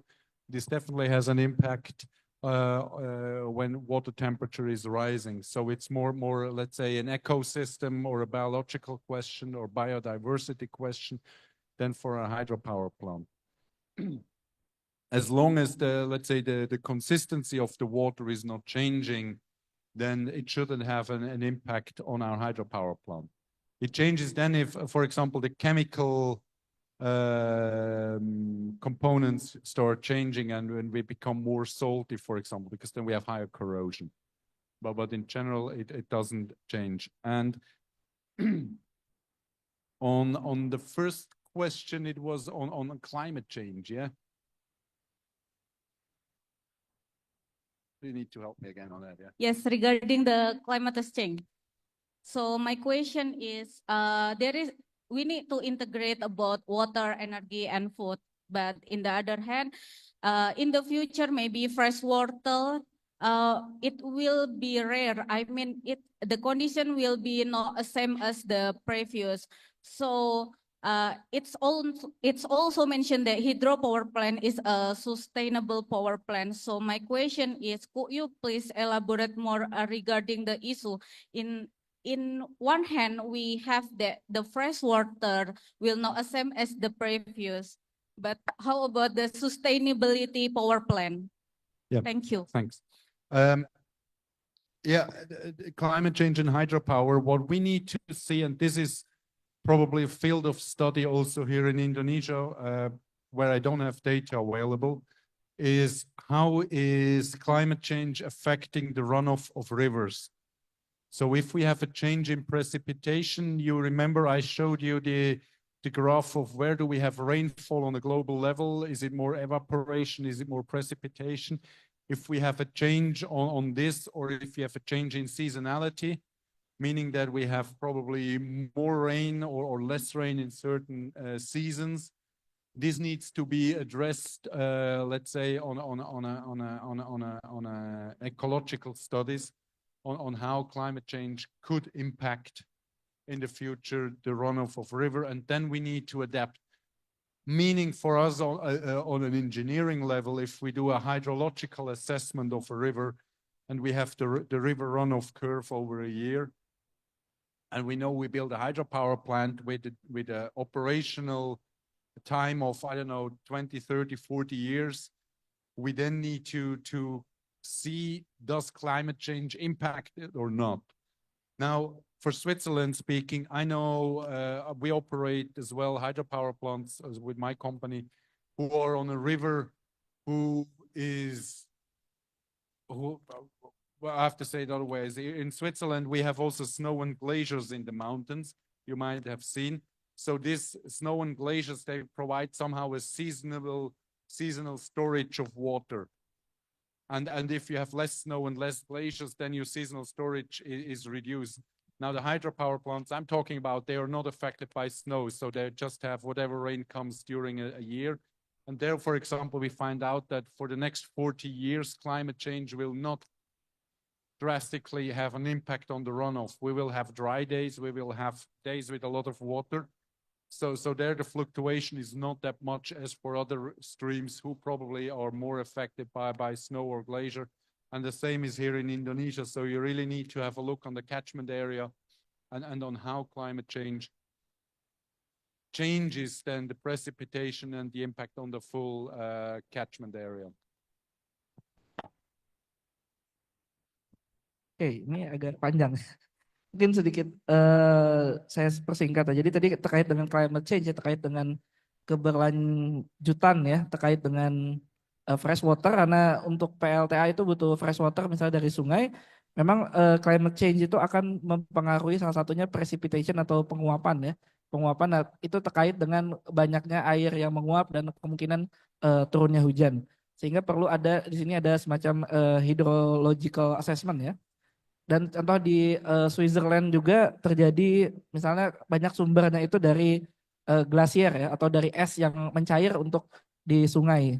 Tapi secara umum ya, secara jangka panjang sebenarnya tidak terlalu berpengaruh banyak. Jadi memang seasonal saja. Nah, kemudian terkait tadi dengan pertanyaan yang kedua ya, water temperature tadi contohnya ada pengaruhnya ya.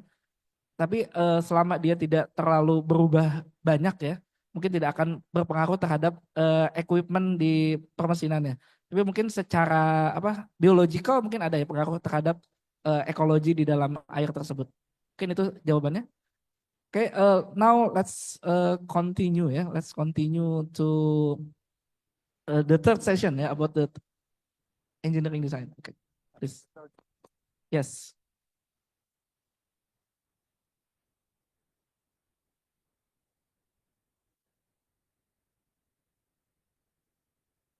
So now comes the engineering part.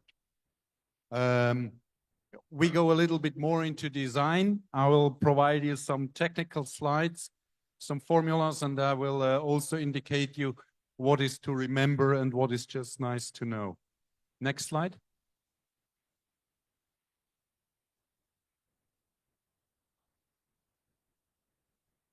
First slide to remember. This is our continuity equation, and you can imagine, you know the effect. Just imagine, and what is this slide representing? Just imagine you have a pipe, a garden hose or something, and you let run water through. And now you squeeze it at the end, and then you see the water comes out with a higher velocity. That's the continuity equation. meaning that the amount of water in a pipe, is always constant. You know, if you have water in a pipe, it cannot go anywhere else. So meaning if we have a large cross-section represented by the letter A, we have a small velocity. And if we squeeze our garden hose at the end, then the water comes out with a higher velocity. This is important to remember. So for all my dear fellow civil engineers, you should know this formula, this continuity equation. This will come every now and then again. And always remember the thing with the garden hose, if you squeeze it, then the water comes out faster. That helps you to remember it. I will come back to that later. Why is this equation relevant? This equation is relevant when it comes to selection of the penstock of the pipe of our hydropower plant, because the smaller we make our penstock, the higher the velocity is, and the higher the velocity is, the higher losses we have in the penstock. I will come to that later. Okay, next slide. And that's the Bernoulli equation. That's also important to understand. And it reflects that at any given point, we have three components of energy. And that's also why when we talk of renewable energy, that's why you have here on the compound an energy conversion lab. And that's all what we do. Because if you imagine a piece of water, and I will show it on the next slide, at the beginning you only have potential energy, which is our first term here represented by Z. If we're somewhere in the pipe, we have also pressure energy, and if we are moving, we have kinetic energy. And that's the main components. And the only thing we do is we convert one form of energy into another. We cannot create energy, and energy is not lost. Next slide. Yeah, here you have it also visually. You see it here on the top left. Just imagine being a little rubber duck, yeah, swimming on that pond. Then you have only potential energy. And once the little rubber duck, you are sucked into the system, you're under pressure, and your rubber duck, you try to expand yourself, so you have pressure energy, and you're moving, you have kinetic energy, but you're still not on the bottom, so you still have potential energy. And here at the very end where you get out, there is no more pressure energy, you still have a little bit of potential energy, and the rest is kinetic energy. So that's energy conversion, what we do. And imagine if we add here at the very end the turbine, and then we convert your remaining kinetic energy into mechanical and then electrical energy. So if we look at this slide, please remember, and this is one of the fundamental principles, energy cannot be generated, energy cannot be lost, energy can only be converted from one form into the other. And if we look on the next slide, please.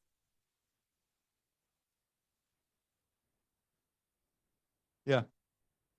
And if I say here we have losses, well, these losses is not that energy is lost, but that's just a part of originally potential energy, which is converted into thermal energy. These are the friction losses in our system. And that's nothing else than if you rub your hand, then you convert mechanical or kinetic energy into thermal energy. And that's the same what happens here in the system. So, but the total amount of energy is always constant. It's just a question of how is it distributed on the different fractions. Next slide. So this is our power formula for hydropower plant. And that's how we convert it. So you see here in the middle, actually our power producing is the product of the density of water multiplied with our gravity constant, G, multiplied with the amount of water, Q, and the head and the efficiency. And you see the units below in gray. Next slide, please. When we talk of losses, and that's actually where the losses or where thermal energy starts to happen. You see, we have our gross hydraulic power, that's at the top system, that's the maximum we can have. And then we have a number of losses, be it hydraulic losses, turbine losses on the generator, or then on the transformer. Next slide. Oh, what happened to that slide? Oh, sorry, there we have a layout problem, but it's the same formula. So again, here our power formula is that the power is equal to flow multiplied with the head, the density, and the gravity. And if we simplify our lives and assume that water has a density of 1,000 kilogram per cubic meters, we can even eliminate our density component and then just use the short form version, and then we have the power in kilowatt. This is definitely the most important formula to remember. P, the power, is equal the product of the flow, the head, the density, gravity factor. What else do we have? G and the efficiency and the head. So, and that's a formula you really need to remember if you talk hydropower. This is a formula you should know by heart. That's, if you understood this slide, then you understood hydropower. Next slide. So we're now coming a bit more into technical details, as we have a lot of engineers here. We're not talking socioeconomics. So penstock, and I showed you the continuity equation. Now let's have a bit closer look on the pipe. Next slide, please. Normally, when we need to do a penstock sizing to find out how big does this pipe need to be, how do we define this pipe? Normally, we know what is our flow because we did a hydrological assessment and we made an assumption of how much water is available for a hydropower plant. This is somehow given. And we know from the topographic survey, we know the gross head. So now we need to find what is the diameter, what is the wall thickness, how are the specifications of our penstock. Next slide. And that's the process of how we do it. Now, in the blue box, the velocity, and I showed you the relevance of the velocity already in the continuity equation. The velocity defines also the cross-section of our pipe, depending on the flow. And as a good rule of thumb is to have a velocity somewhere between 2.5 and 3.5 meters per second. If we are above 3.5 meters per second, the losses in the pipe are just too high. We lose too much energy, which is converted into thermal energy. And if we are below 2.5 meters, then the diameter of, or the size of our penstock becomes very big, and then it's just not cost effective anymore. Big pipes are more expensive. So we choose a velocity, then based from the velocity, you see the formula, we can calculate the cross-section.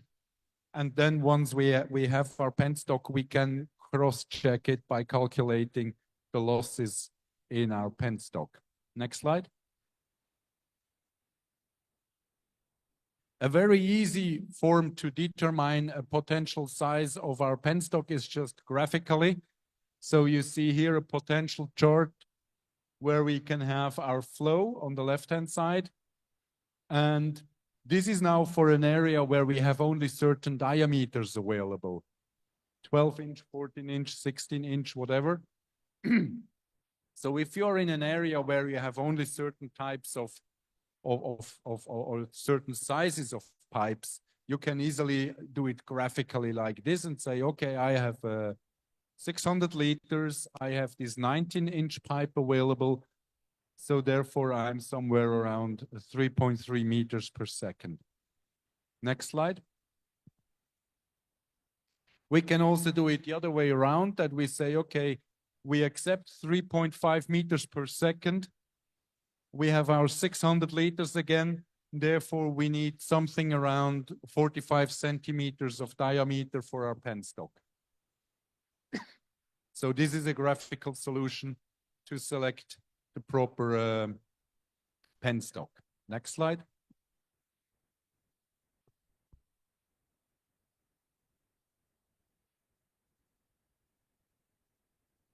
Now, once we selected our pipe, we need to calculate the losses. And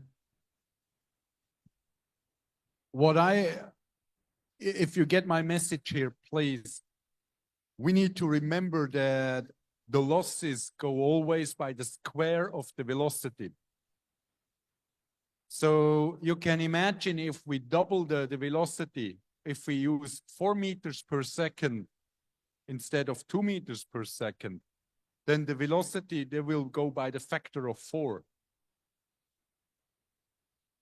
So the higher the velocity, even more higher the losses will be in the pipe, because the losses, they go by the square. And you see here on the formula for the continuous loss, the continuous loss is just because you imagine if you again this rubber duck and you go into the pipe and you hit the wall, then you will scratch along the wall of this pipe. And these are losses. And this continuous loss, we can use the formula as you see here. We have a friction factor, which we need to determine graphically. We have the length. So the longer the pipe, the higher the losses are. We have the diameter. And you see this term, the square of the velocity divided by 2g. And that's exactly why this velocity is so important. To reduce losses, we need to maintain a certain speed in our pipe. Secondly, we then have also different elements in our penstock, be it a valve, be it a bend, be it the bifurcation, be it the inlet or the outlet of our pipe. And also there, we do have losses in our system. But first of all, how do we come to these continuous losses? How do we get the detailed figures there? Next slide, please. Now, sizing of our penstock, we first need to determine the roughness of our pipe. As mentioned, it depends on the material. If you have an all corrugated steel pipe, you have a much higher roughness and therefore more higher losses than if you have a nice HDPE pipe, which is very smooth and you have less losses there. So there are tables for different materials and you can determine the K value for your specific pipe. Next slide. And please click 2 more times so that next. Thanks. Here. Okay. So how are we doing it? Now, this is the so-called Moody diagram, and this you need to calculate the losses. So first of all, we have on the bottom axis, as you see, this is 1.2 multiplied with the flow divided by the diameter. If you have this is a simplified Moody diagram. There is the more scientific version as available, and then you would have the so-called Reynolds figure on the horizontal axis. So those who had already some lectures on hydraulics, if you know the Reynolds figure, that's literally the representation on the horizontal figure. Then you see this curved, these curves. These are indicated the fraction from the roughness value divided by the diameter. You see here again this K value, that's what we need. And from the Reynolds figure, we go vertical up to our curve with the relevant value. And then we go over horizontally to find our friction factor for the specific pipe. And here on the vertical axis, that's your value for F, as you saw in the previous slide. Next slide. Yeah, here you just see the comparison on the left-hand side. You have the simplified version. On the right-hand side, you have a graph with the Reynolds figure on the bottom. But the results at the end are the same. Next.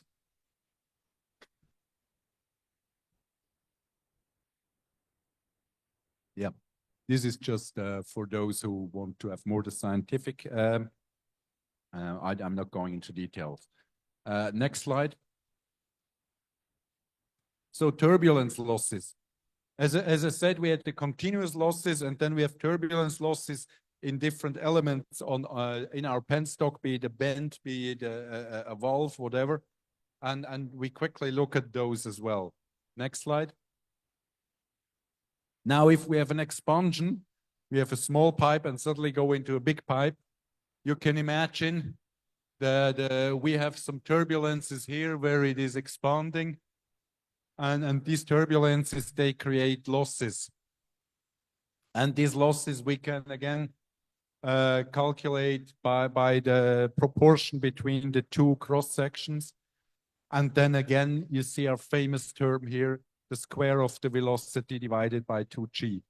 So here again, you see the higher the velocity is, the higher the losses are in our pipe. Next slide. If we go the other way around, the contraction. Imagine again, you're the rubber duck. You're coming here on the big pipe and suddenly you need to squeeze into the small pipe. This creates stress and therefore we have losses there as well. Next slide. This is when we go from the forebay into the pipe. You can imagine we can shape this part in a nicely manner, or we can just leave it as it is. And you see here from the values, by having a nicely rounded intake, as you see here on the left-hand side, on the right-hand side, compared just to let the pipe come into our forebay here on the left-hand side, you can see we can already save 80% of the losses. So this has a real impact on your design, and that's again a task for our fellow civil engineers to have here an appropriate design and to reduce losses already at the beginning of our system. Next slide. This is how we can calculate losses in the bends, and you see here on the graphic, I just want to show you the graphic here. The black areas, that's where we have turbulences in a pipe. That's where we have losses. And as you see, the smoother the bend is, the smaller the angle, the lower the losses are in our system. Next slide. Yeah, here's some more additional information. And you see how it evolves the bigger the curve is. Next slide. Now, if we have different type of valves, you can imagine if we have a spherical valve, if a spherical valve is completely open, and again, you're the rubber duck in our pipe, you wouldn't mention that there is a valve. If we have a gate valve or a butterfly valve, then you will notify that you just passed the valve because there is a reduction of the diameter, and therefore we have losses also for valves. Next slide.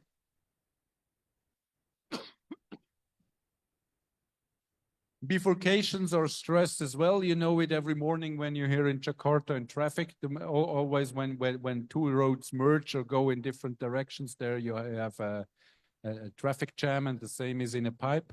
So also in bifurcations, we have losses, and here again they go by the proportion between the two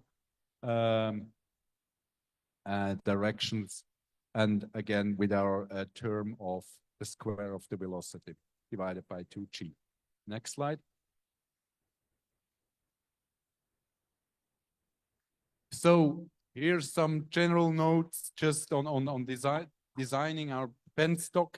When we do decide on our penstock and then we calculate the losses, they should be somewhere between 5 and 10% of the overall energy production. If we have losses higher than 10%, then our penstock is too small. This is specifically true for small hydropower plant. If you do large hydropower plant, then you definitely need to do a detailed economic analysis.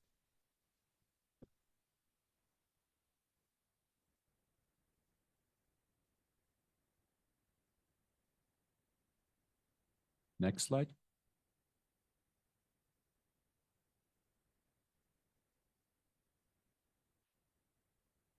Now the water hammer, this is an interesting phenomenon. And we also discussed it in multiple trainings which we provided here. And here it's less on how to calculate it, but more to understand the principle.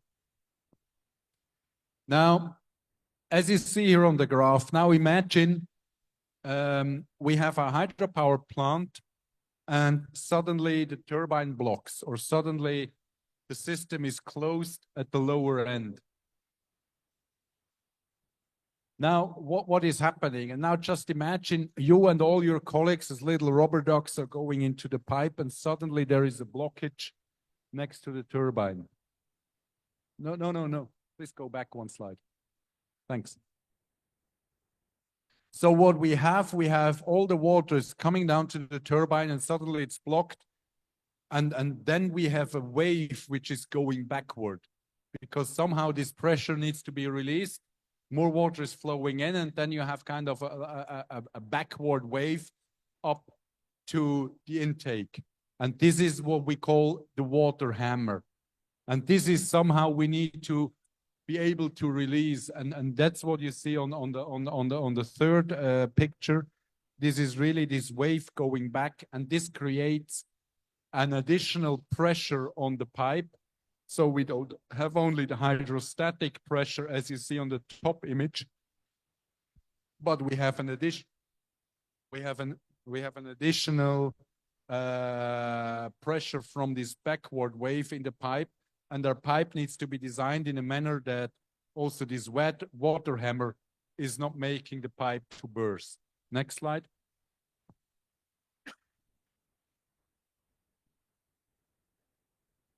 So we can calculate actually this water hammer, and that's what you see on the formula here on the top. And you see this pressure head of the surge, and this comes on top of the static pressure, is a product of the velocity and this term here on the right-hand side. And this term here includes also the Young's modulus, and the Young's modulus is an indicator for the material.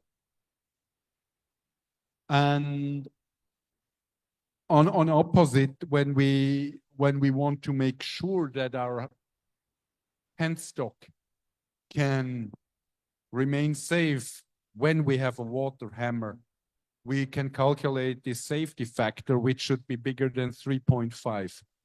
So that means first, with the first formula, we kind of see what is the maximum surge or the additional pressure on our pipe from this water hammer.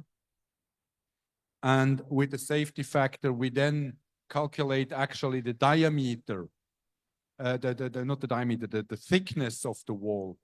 And you see the wall's thickness is here in the D. Next slide. Yeah, here are some values for the Young's modulus and the ultimate tensile strength, depending on different material. And as you can imagine, in that case, steel is much stronger than plastic. Next slide.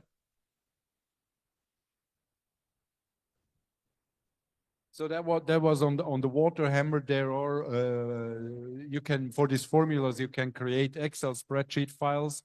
The professors who had been in our trainings from RESD, they have received these Excel files. We distributed it in the trainings, so you can use them exactly. Now, for some of you, it might be surprising, but if we look on a penstock, the pipe itself should be flexible. And this sounds probably strange for a massive steel pipe. But if I say it must be flexible, then I mean it must be flexible in the longitudinal direction. Why do we need this? Just imagine we have probably the power plant is turned off and the nice bright sun from Indonesia shines on that pipe. The pipe becomes hot. and suddenly we bring cold water because we put it back on operation. And then this cold water in the pipe creates stress for the material, and that's probably now more for the mechanical engineers. And you know, even iron can expand or contract a little bit. And this expansion and contraction we somehow need to adapt in our design, and therefore the penstock should be able to be flexible, at least in the longitudinal direction, so that we can compensate this contraction and expansion due to changes in temperature. Next slide. So this is a typical penstock alignment, and you see here we have some blocks, supporting blocks or supporting piers where the penstock is just placed on top of it. And we have some anchor blocks which really hold the penstock in position. And if you look at this graph and then you think, yeah, but just before he said the penstock need to be able to adjust to contraction and expansion. And now we place it somewhere fixed into concrete blocks. Then you need these elements between the concrete blocks, the so-called expansion joints. And an expansion joint is specifically an element in the penstock which can compensate for contraction and expansion of our penstock. So that means if we have one anchor block here and one anchor block here and the pipe in between, then we need to make sure that we have an expansion joint between these anchor blocks so that our pipe can expand or shrink a little bit. Next slide. Now, finally, on the penstock somehow on the top comes into a forebay, and there it is important to place it low enough. If we just place the penstock as you see here on the right hand side, then if the water level drops a little bit, then we might have air into our system, and this reduces the efficiency. So whenever you design a forebay and the connection of the penstock, make sure that the penstock is at least covered by water 3 times its diameter. Next slide. So we have our penstock, and the penstock and then the turbine, that's a closed system. Now the question is, before the penstock, after the intake and before the penstock, we have water, but probably we have more water than fit into our penstock. And how do we get rid of that water? And for this, we have spillways. Spillways are a very important safety feature in our hydropower plant. And we can calculate it with that formula. I come to that formula in a minute. Next slide. Here again, we have some coefficients for the shape of our spillway, of our structure, which is overflown. Depending on the literature, depending on which type of formula you use, you have different values. Here are some given. Next slide.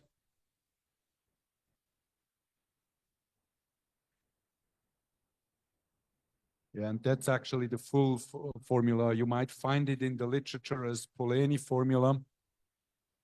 Just to give you the full context of the formula. You see here in the picture, you see a weir which is overflown. The weir has on both sides, it has a limitation, a retaining wall. Therefore, the value B is the width of the crest. So that's the amount of the water between these 2 retaining walls. H is how much water is on top of the weir. And then you have the flow coefficient for the structure. Next slide. So here you have some values again for this flow coefficient. And the value Q, the flow, is actually how much water is flowing over the weir. Next slide. So here again, you see sometimes in engineering, you have a rule of thumb. a simplified formula, and you have the full-fledged formula from science derived. And here you have the comparison between the two formulas. Next slide.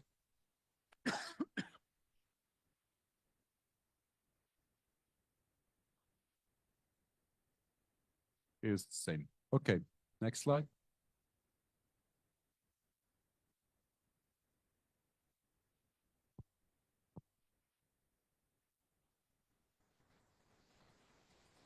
Bottom. Now, a spillway, as mentioned, and you saw it in the formula, the amount of water flowing over a weir is also depending on the length of the weir or of a spillway.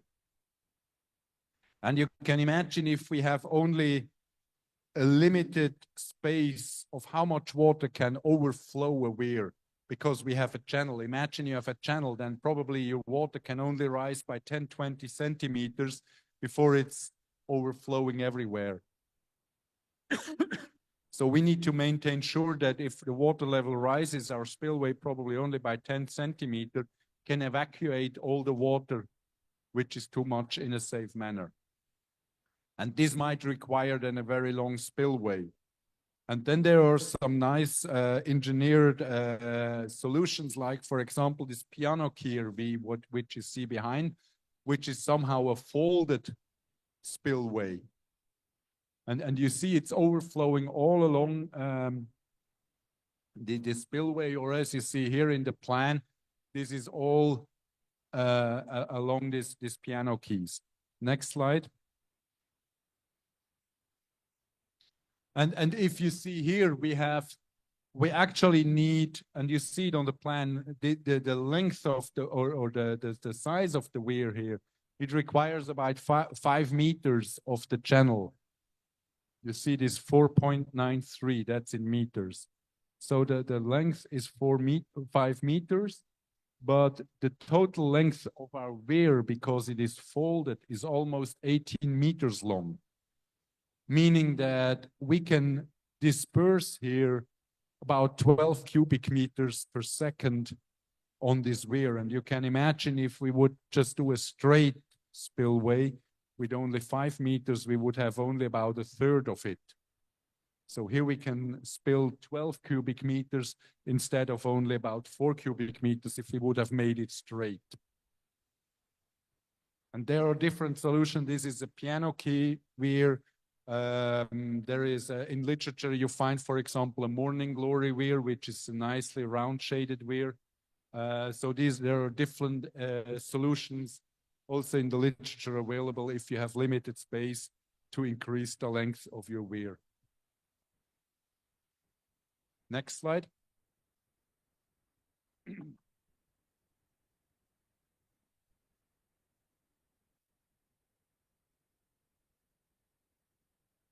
And as a last hydraulic structure, we want to talk about the intake. And I think the intake is, in many cases, also the masterpiece of civil engineering, where we really need to make sure to have the water available in our system, but only the water we need and not too much excessive water. So here you see some potential intakes. In rural areas, these intakes are often very simple made, sometimes even only temporary structures, because in the flood season they will be destroyed, or it would take a very large effort to secure it for flood season. And here in this case, you see they do just diversion with simple, either just put the gravel there or some simple structures to divert the water. And in flood season, it's washed away and then it's redone in spring again. Next slide. Here's some more intake forms. Here on the left-hand side, a very interesting form. This is a so-called Coanda screen, which means this is an overflown screen. It's a self-cleaning screen, and it's also very well protected from gravel on top of it. So you can protect this Coanda screen and then kind of just cut out the water you need for your system. Next slide. Here, this is just a representation of a Coanda screen in the mountainous areas, what it could look like. Sometimes you also need to bury it. As you see, the majority of this structure is all on the ground. You see the aerial picture, and on the right-hand side, you see the design of the whole structure. Next slide. Now, intakes. We should place intakes normally on the outside of a river bend. Why do we do it on the outside of the river bend? Because on the inside we have sedimentation, and then our intake just gets clogged with sand, with sediments, etc. And this requires much higher efforts than to keep it clean. So if we do it on the outer side of the river bend, we somehow have a self-cleaning intake. Next slide. We can protect our intake with boulders, etc. So this is really then depending on the location where you do it. But often you see what nature has provided you to protect your intake and to place it on a naturally logical location. Next. Now, this is a very nice example for an orifice intake. And an orifice intake is the idea that your whole opening is underwater. And by placing it underwater, you can limit the inflow of the water. It's kind of a self-regulating system. Next slide. And that's what it looks like. So you see here on the lower image a cross section. You have the water level in the river on the left-hand side. You have this orifice underwater, and on the right-hand side, then you have the channel where the water is continuing. And you see you have a much lower water level in the channel. So this is this self-regulating feature of an orifice intake. How do we do it? We know how much water we need for our hydropower plant because we did the hydrological assessment. We came to a design flow, and therefore we know what the flow is. We set the velocity for an intake here, an appropriate velocity is somewhere 1 to 1.5 meters per second.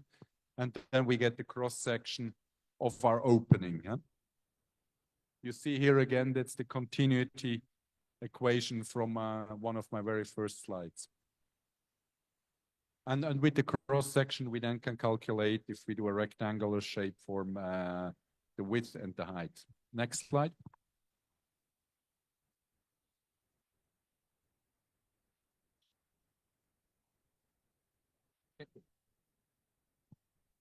So this is actually our formula for our orifice intake design, and you see the flow through our orifice. You see it there on the graphic.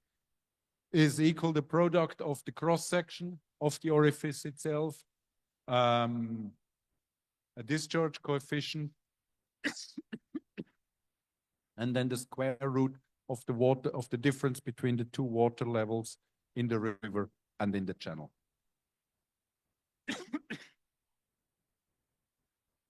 The importance is actually that our orifice is always submerged. Only then we have this self-regulating feature. Next slide.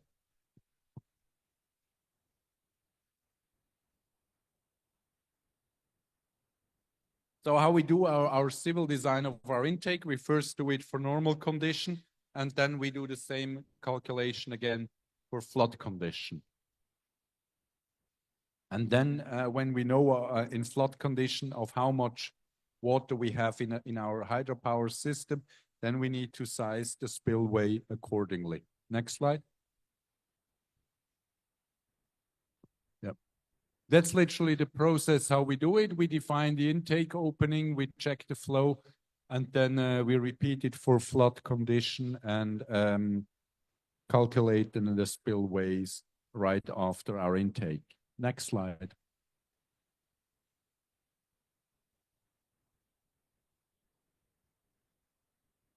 So I would like to give you an example because this sounds a bit theoretical, and let me walk you through a quick calculation example an intake we built in Afghanistan, but hydraulics are everywhere the same. So what you see here, this is the design cross-section of our channel, and we need to bring water into our system here. The design flow, which was given from the initial assessment, is about 1 cubic meter per second. Next slide. Now here you see some designs. You see the normal water level, NWL, which is about 1 meter above ground. And in flood condition, we have another 60 centimeters, 600 millimeters of water. So in flood condition, the water is about here. And in normal condition, the water is about here. Next slide.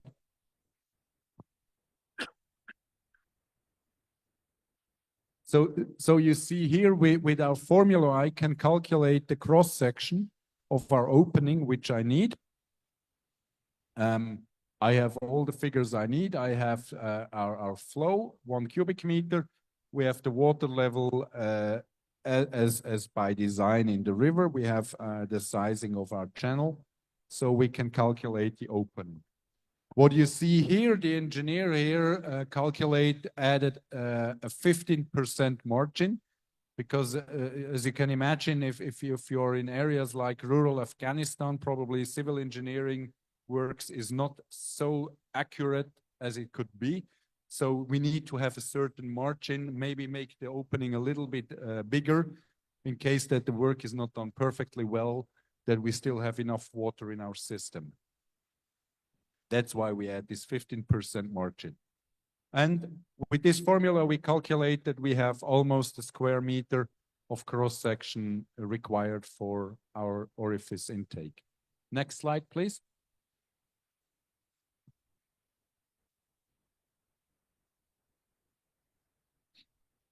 Yep. So we have the channel on the backside, as you see here from the cross-section, is 1.8 meter wide. So it is a fair assumption that our orifice opening has the same width as the channel. And then with the cross-section, we calculated is 0.88 square meter. We can then calculate the height of our opening. Okay. So that means we need an opening of 50 centimeters high and 1.8 meters wide. Next slide. And now we can do the same thing for flood condition. Now you see what happens now in flood condition. We have a much higher level in the river. We have now 1.6 meters. And first of all, we can assume in the first calculation, we can assume that we have an unchanged water level in the channel. This is just an assumption for a first calculation. Let's assume that no matter how much water we have in the river, we always have a constant water level in the channel. And then we can calculate, using our formula, how much water would go through our orifice intake. And you see here, this ends up to this 2.2 cubic meters. If our assumption would be correct, that we don't have a change of water level in the channel. Next slide. Now,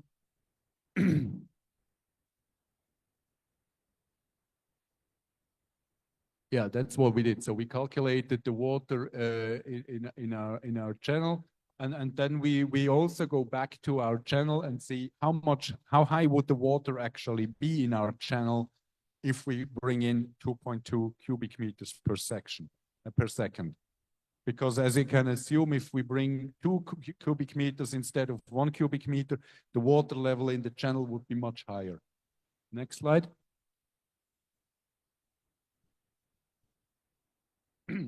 So this is a bit of trial and error exercise. You can try it yourself in an Excel spreadsheet.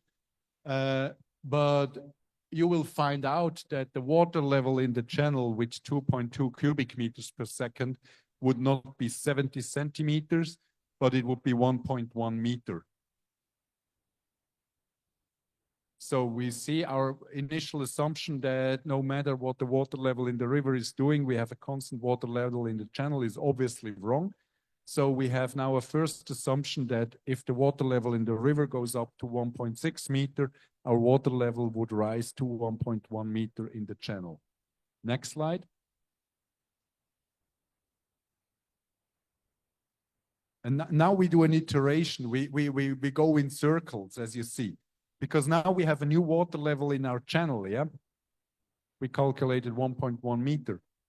So now what we do is we calculate how much water is now going through our orifice intake, because we still have the 1.6 meters in the channel, in the river, but now we have 1.1 meter in the channel and not only 73 centimeters. So we calculate it again, and then we see, oh, but if this is the case, then we have only 1.7 cubic meters going through our orifice intake. And as you can assume, with 1.7 cubic meters, the water level in the channel would be a little bit less than 1.1 meter. And therefore, we do a next iteration. Next slide, please. And as you see here, with 1.7 cubic meter, the water level in the channel would not be 1.1 meter, but probably only 90 centimeters. So we are now already in the second iteration, and we can cross-check this result again. Next slide. Yeah, and here we see with 90 centimeter, then it's not 1.9 cubic meters, but probably 2 cubic meters. And you see this iteration now, after the third iteration, it slowly narrows itself to an end. We can do 3 iterations, we can do 5 iterations, but you rather quickly see that it comes to, it approaches a certain value, yeah? And here now with the 2 cubic meters, if you go to the next slide, please, then you see the water level in the channel would be somewhere around 1 meter. And you see already the results. Our first assumption brought us to the result 1.1 meter in the channel. The second result brought us to 90 centimeters. At the third iteration, we are at the average at 1 meter. So you see, it's a fair assumption after 3 iterations to stop it here and say, okay, in a flood condition with 1.6 meters in the river, we might have 1 meter in our channel. Next slide. Yeah, and then we can do the final calculation, and then we see that we will have about 1.85, 1.9 cubic meters in flood condition in our channel. And therefore, we then can calculate or design also our spillway, because we don't need 1.8 cubic meters for our hydropower plant, but only 1 cubic meter. Next slide. Yeah, that's the spillway calculation then as a recap from previous slide. So you see the design flow, you see the flood condition, how much water would enter our system in flood, and therefore these 800 liters we need to dispose in a safe manner. Next slide.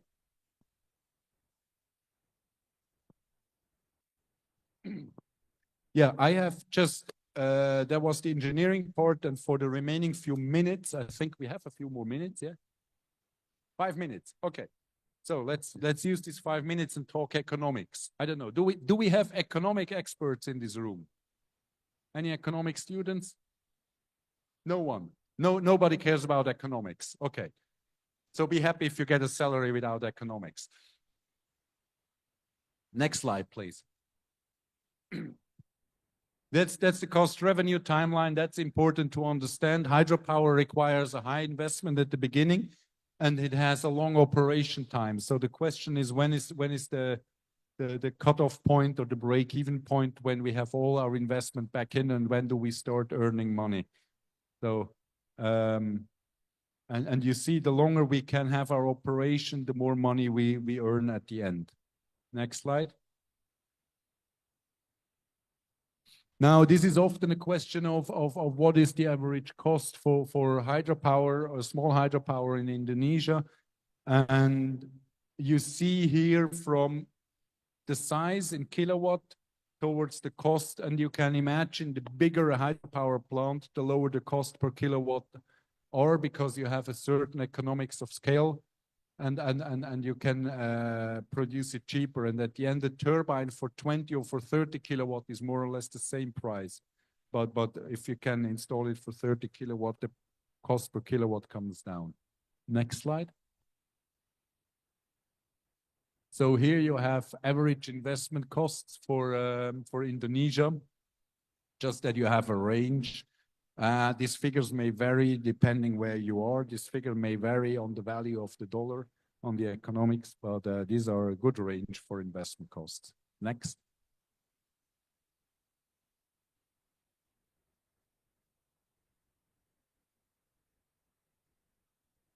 On the OPEX side, yeah, you have fixed costs. If you needed a loan, you have your annual fees for the loan you need to pay. You have insurances, etc. And on the variable costs is if you have expenses for services, depending whether you need a contractor or not. You need to pay taxes depending on your income, etc. So this is variable. Next. Here's some O&M cost, and probably you want to remember this, the last three one where you have an indication in percent related to the investment cost, what you need to put in your budget for operation and maintenance. History shows that whenever you have a shortage of money, normally the first thing people cut is operation and maintenance cost, and then they're surprised if your power plant is not running anymore after a short period of time. So please put operation and maintenance cost into your budget, nail it there and leave it there so you have always enough money to reinvest in your hydropower plant. Next. Yeah, that's the definition of net present value. I think as we have no economics here, we skip that one. Next slide. Yeah, that's the formula. We go also to the next. There are some methods like discounted cash flow calculation. You can go into details, but might not be that of relevance for you right now. So we go to the next slide, please. Yeah. Yeah, but you might see in the net present value and the internal rate of return, and this is actually the graphic solution of if you record the net present value for your project, then you can calculate the internal rate of return, and the internal rate of return is kind of an internal interest rate. So imagine the internal rate of return similar to if you go to the bank for a credit, what they ask you as an interest for the credit, and the same should be if you put in your own money, what is your internal rate of return? That's kind of your internal interest rate. Next slide. Yeah, that's just how you can do it. Next. So this is just to show you how easily you lose money by a hydropower plant not being operational. I just want to show you here from an example from 2 hydropower plants which we operate in Switzerland. As you see here on the system, on the graph on the right hand, you have a river, the main river, and then it diverts water into the first hydropower plant, and then the water is brought further down in a channel to a second hydropower plant, and then returned into the river. And we had the issue that the digital control system, the SPS, was down in the upper system, in the upper MHP, and then also in the lower MHP. And just to indicate you the losses we had due to this, you see on the next slide. Yeah, these are the tariffs. Just it's about between 10 and 20 US dollar cents per kilowatt hour in Switzerland. Next slide. Yeah, and that's the calculation. And you see, just because these power plants were down for about a week, we somehow lost about 5,000 US dollars. Or at that time, you need to calculate it again, about 75 million rupees. And actually, the maintenance cost, if we would have done it in time would have been a fraction, you see.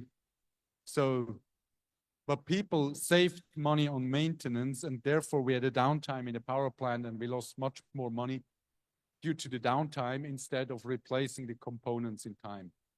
Next slide.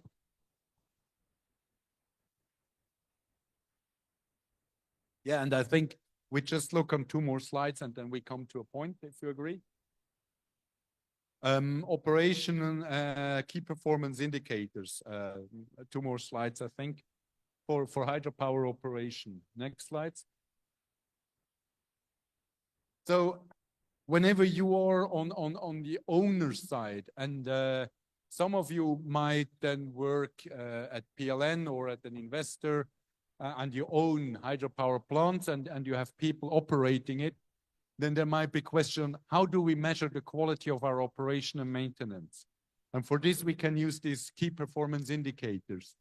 As you see here, for example, on power plant downtime, power cuts, so how long are the power cuts, for what reasons, etc., or on the availability factors. So how available is the power plant? You can have a KPI also when it comes to cash flow, so that you have a pure economic view on your power plant and you compare power plant 1 to a power plant B and see what is the cash flow. Or also on the levelized cost of energy. Next slide. And this is probably important to understand the capacity factor and the full load hour. So a year has 8,760 hours. And the question is, if we calculate the total production which we have divided by the capacity, this gives us the full load hour. And the hydropower plant, the mini hydropower plant, should have something between 4,500 and 5,000 full load hours. Otherwise, it's not properly designed and maintained. So that means about half of the year, your hydropower plant should run on the maximum capacity. And that's then the capacity factor. That should be around 50% for a small hydropower plant. So let's see what's on the next slide. Yeah, so we skip it here. There would be some more slides if we have a technical problem on how to do a root cause analysis, but I think in view of the hour, we close it here. I hope that I could give you some insights in design and operation of mini hydropower plant, and if you agree, we go to the second Q&A session. We go Q&A. Any questions?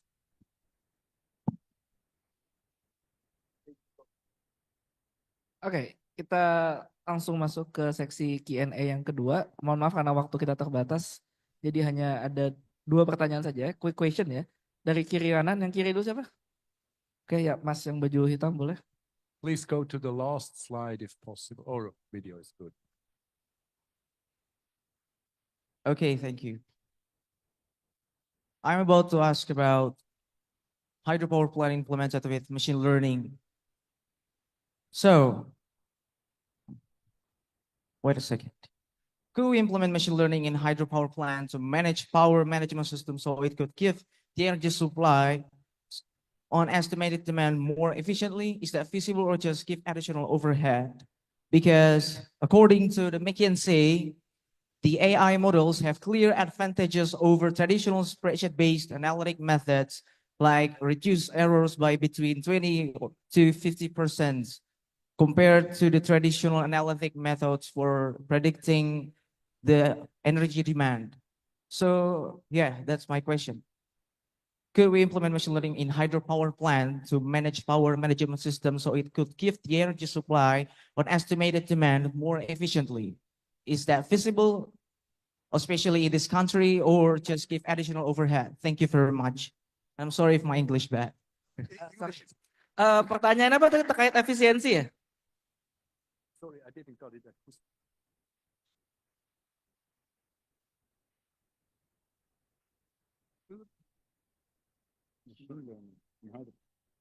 Oh, sure, yeah. It's about efficiency. No. Sorry, it was not the English, it was really just acoustically. I heard it about 2 or 3 times up here. I'm sorry. I apologize. All good, all good. Okay, the question is about machine learning and on operation and maintenance. And yes, we definitely should use ICT in all stages of the design.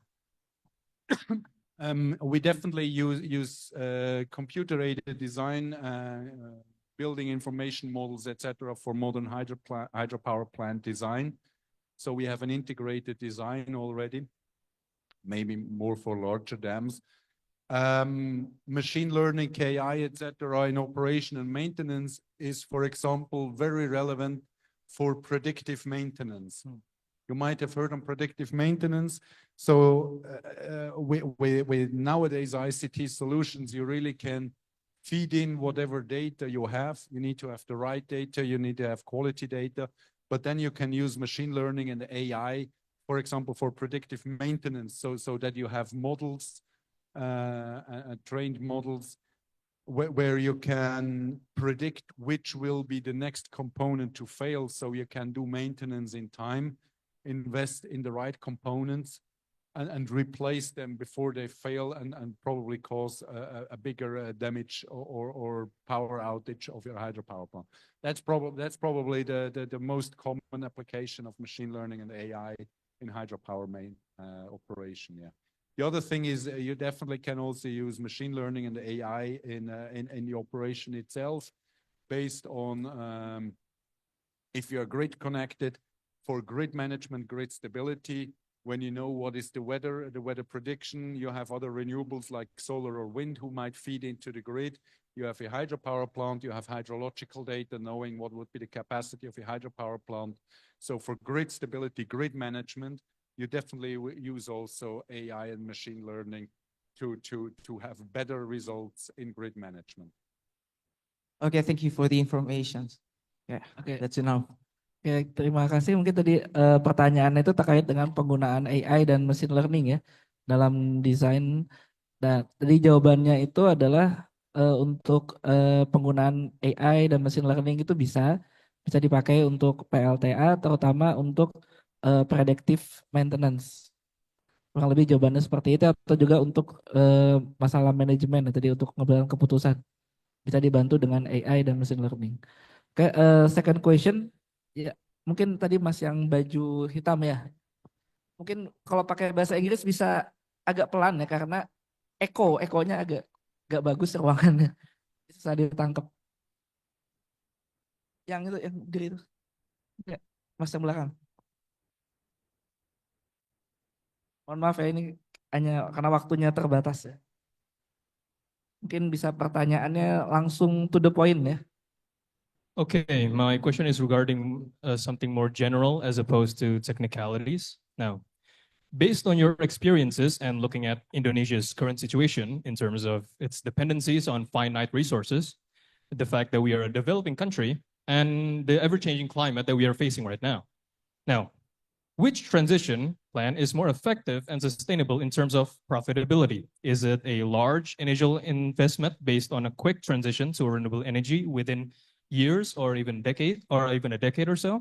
Or is it a gradual and steady shift of investment and implementation across multiple decades? Thank you. Nah, tadi pertanyaan terkait dengan investasi ya. Mana yang lebih baik, yang besar atau kecil ya? Which is better, a large investment in a short time frame or a gradual investment frame with gradual implementations in the industry within multiple decades? Do you understand the question? Okay. Well, the size of investment, well, it depends on the hydropower plant you plan. What I definitely would recommend is, once you decided on a project and you got all the approval and concession and whatever also from the authorities, then not to prolong the investment. Yeah, as you've seen on the graph, The investment in a hydropower plant itself is the same whether you do it on 1 year or 4 years. But the question is, when do you have the point where you have recovered all your investments by the revenues, which takes more time with a hydropower plant. And therefore, we need to have a very cost-effective design over the life cycle. So not only a cheap design for construction and then you have problem in maintenance, but we need to have a proper economic analysis on our design throughout the life cycle, and then really do the investment in the beginning and then try to generate revenues. The other thing is, if you have the opportunity to go bigger with your hydropower plant, then rather go for a bigger investment in a bigger power plant because they're generally more cost effective. The question is, do you have access to the financing for larger investments? But if you have access to larger to finance for large investments, then I definitely would go for bigger projects. They're normally also more bankable than this tiny off-grid small hydropower plants, which are more challenging to get also loans and grants, for example. Baik, tadi pertanyaannya terkait dengan investasi ya, yang besar itu gimana, atau mau yang kecil-kecil pelan-pelan gitu ya. Jadi intinya adalah kalau mau balik modal gitu ya perlu dihitung baik-baik ya terkait dengan cost efektifnya, termasuk dalam segi life cycle tadi ya, life cycle untuk pembuatan power plant-nya. Tapi kalau memang ada dana yang cukup besar, maka memang proyek yang besar itu bisa dibilang lebih menguntungkan ya dibandingkan yang proyek yang kecil. Oke, Thomas, is this all for you? Thomas? So that's all? Okay, can we conclude your lecture? Okay. Oke, thank you very much. So, jadi saya mungkin akan sedikit mereview sedikit di bagian yang kedua about the technical part ya. Tadi kita sudah melihat beberapa hal-hal terkait dengan engineering design, technical design. Salah satunya adalah penstock ya. Penstock itu pipa ya, pipa yang buat pipa bertekanan tinggi yang dipakai untuk mengalirkan air, dan itu perlu desain yang sesuai ya, sesuai dengan kondisi, karena kita harus memperhatikan faktor-faktor kerugian atau loss-loss yang ada, seperti banyak ada turbulence, ada karena permukaan, roughness, bending dan lain-lain ya. Kemudian juga bagaimana spillway ya, spillway atau tempat buat air itu meluap ya, kalau misalnya water levelnya itu melebihi kapasitas dari bendungan kita biar tidak rusak. Nah, itu juga perlu dihitung. Kemudian terkait dengan intake atau bagaimana air itu bisa dialirkan, itu banyak ya, tadi ada perhitungan-perhitungannya. Dan yang terakhir adalah terkait dengan faktor ekonomi ya. Di sini yang mungkin saya highlight adalah untuk membuat suatu hydropower plant itu ada beberapa KPI atau key performance indicator yang perlu diperhatikan. Salah satunya adalah yang penting adalah terkait dengan availability factor ya, bagaimana si plant itu bisa beroperasi dalam 1 tahun itu berapa persen. Itu salah satu hal yang cukup penting selain masalah cost dan lain-lain. Maybe that's all for us today. Thank you for Mr. Thomas Gross for the time. So please give a big applause to our lecture today.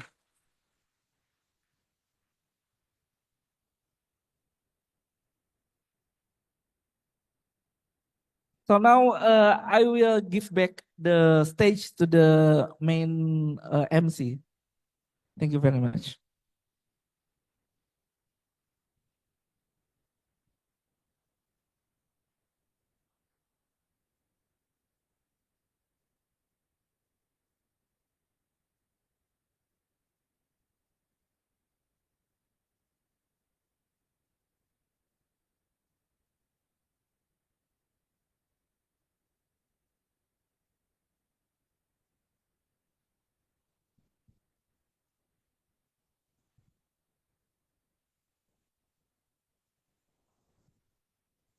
Thank you, Mr. Pribadi, for moderating this session.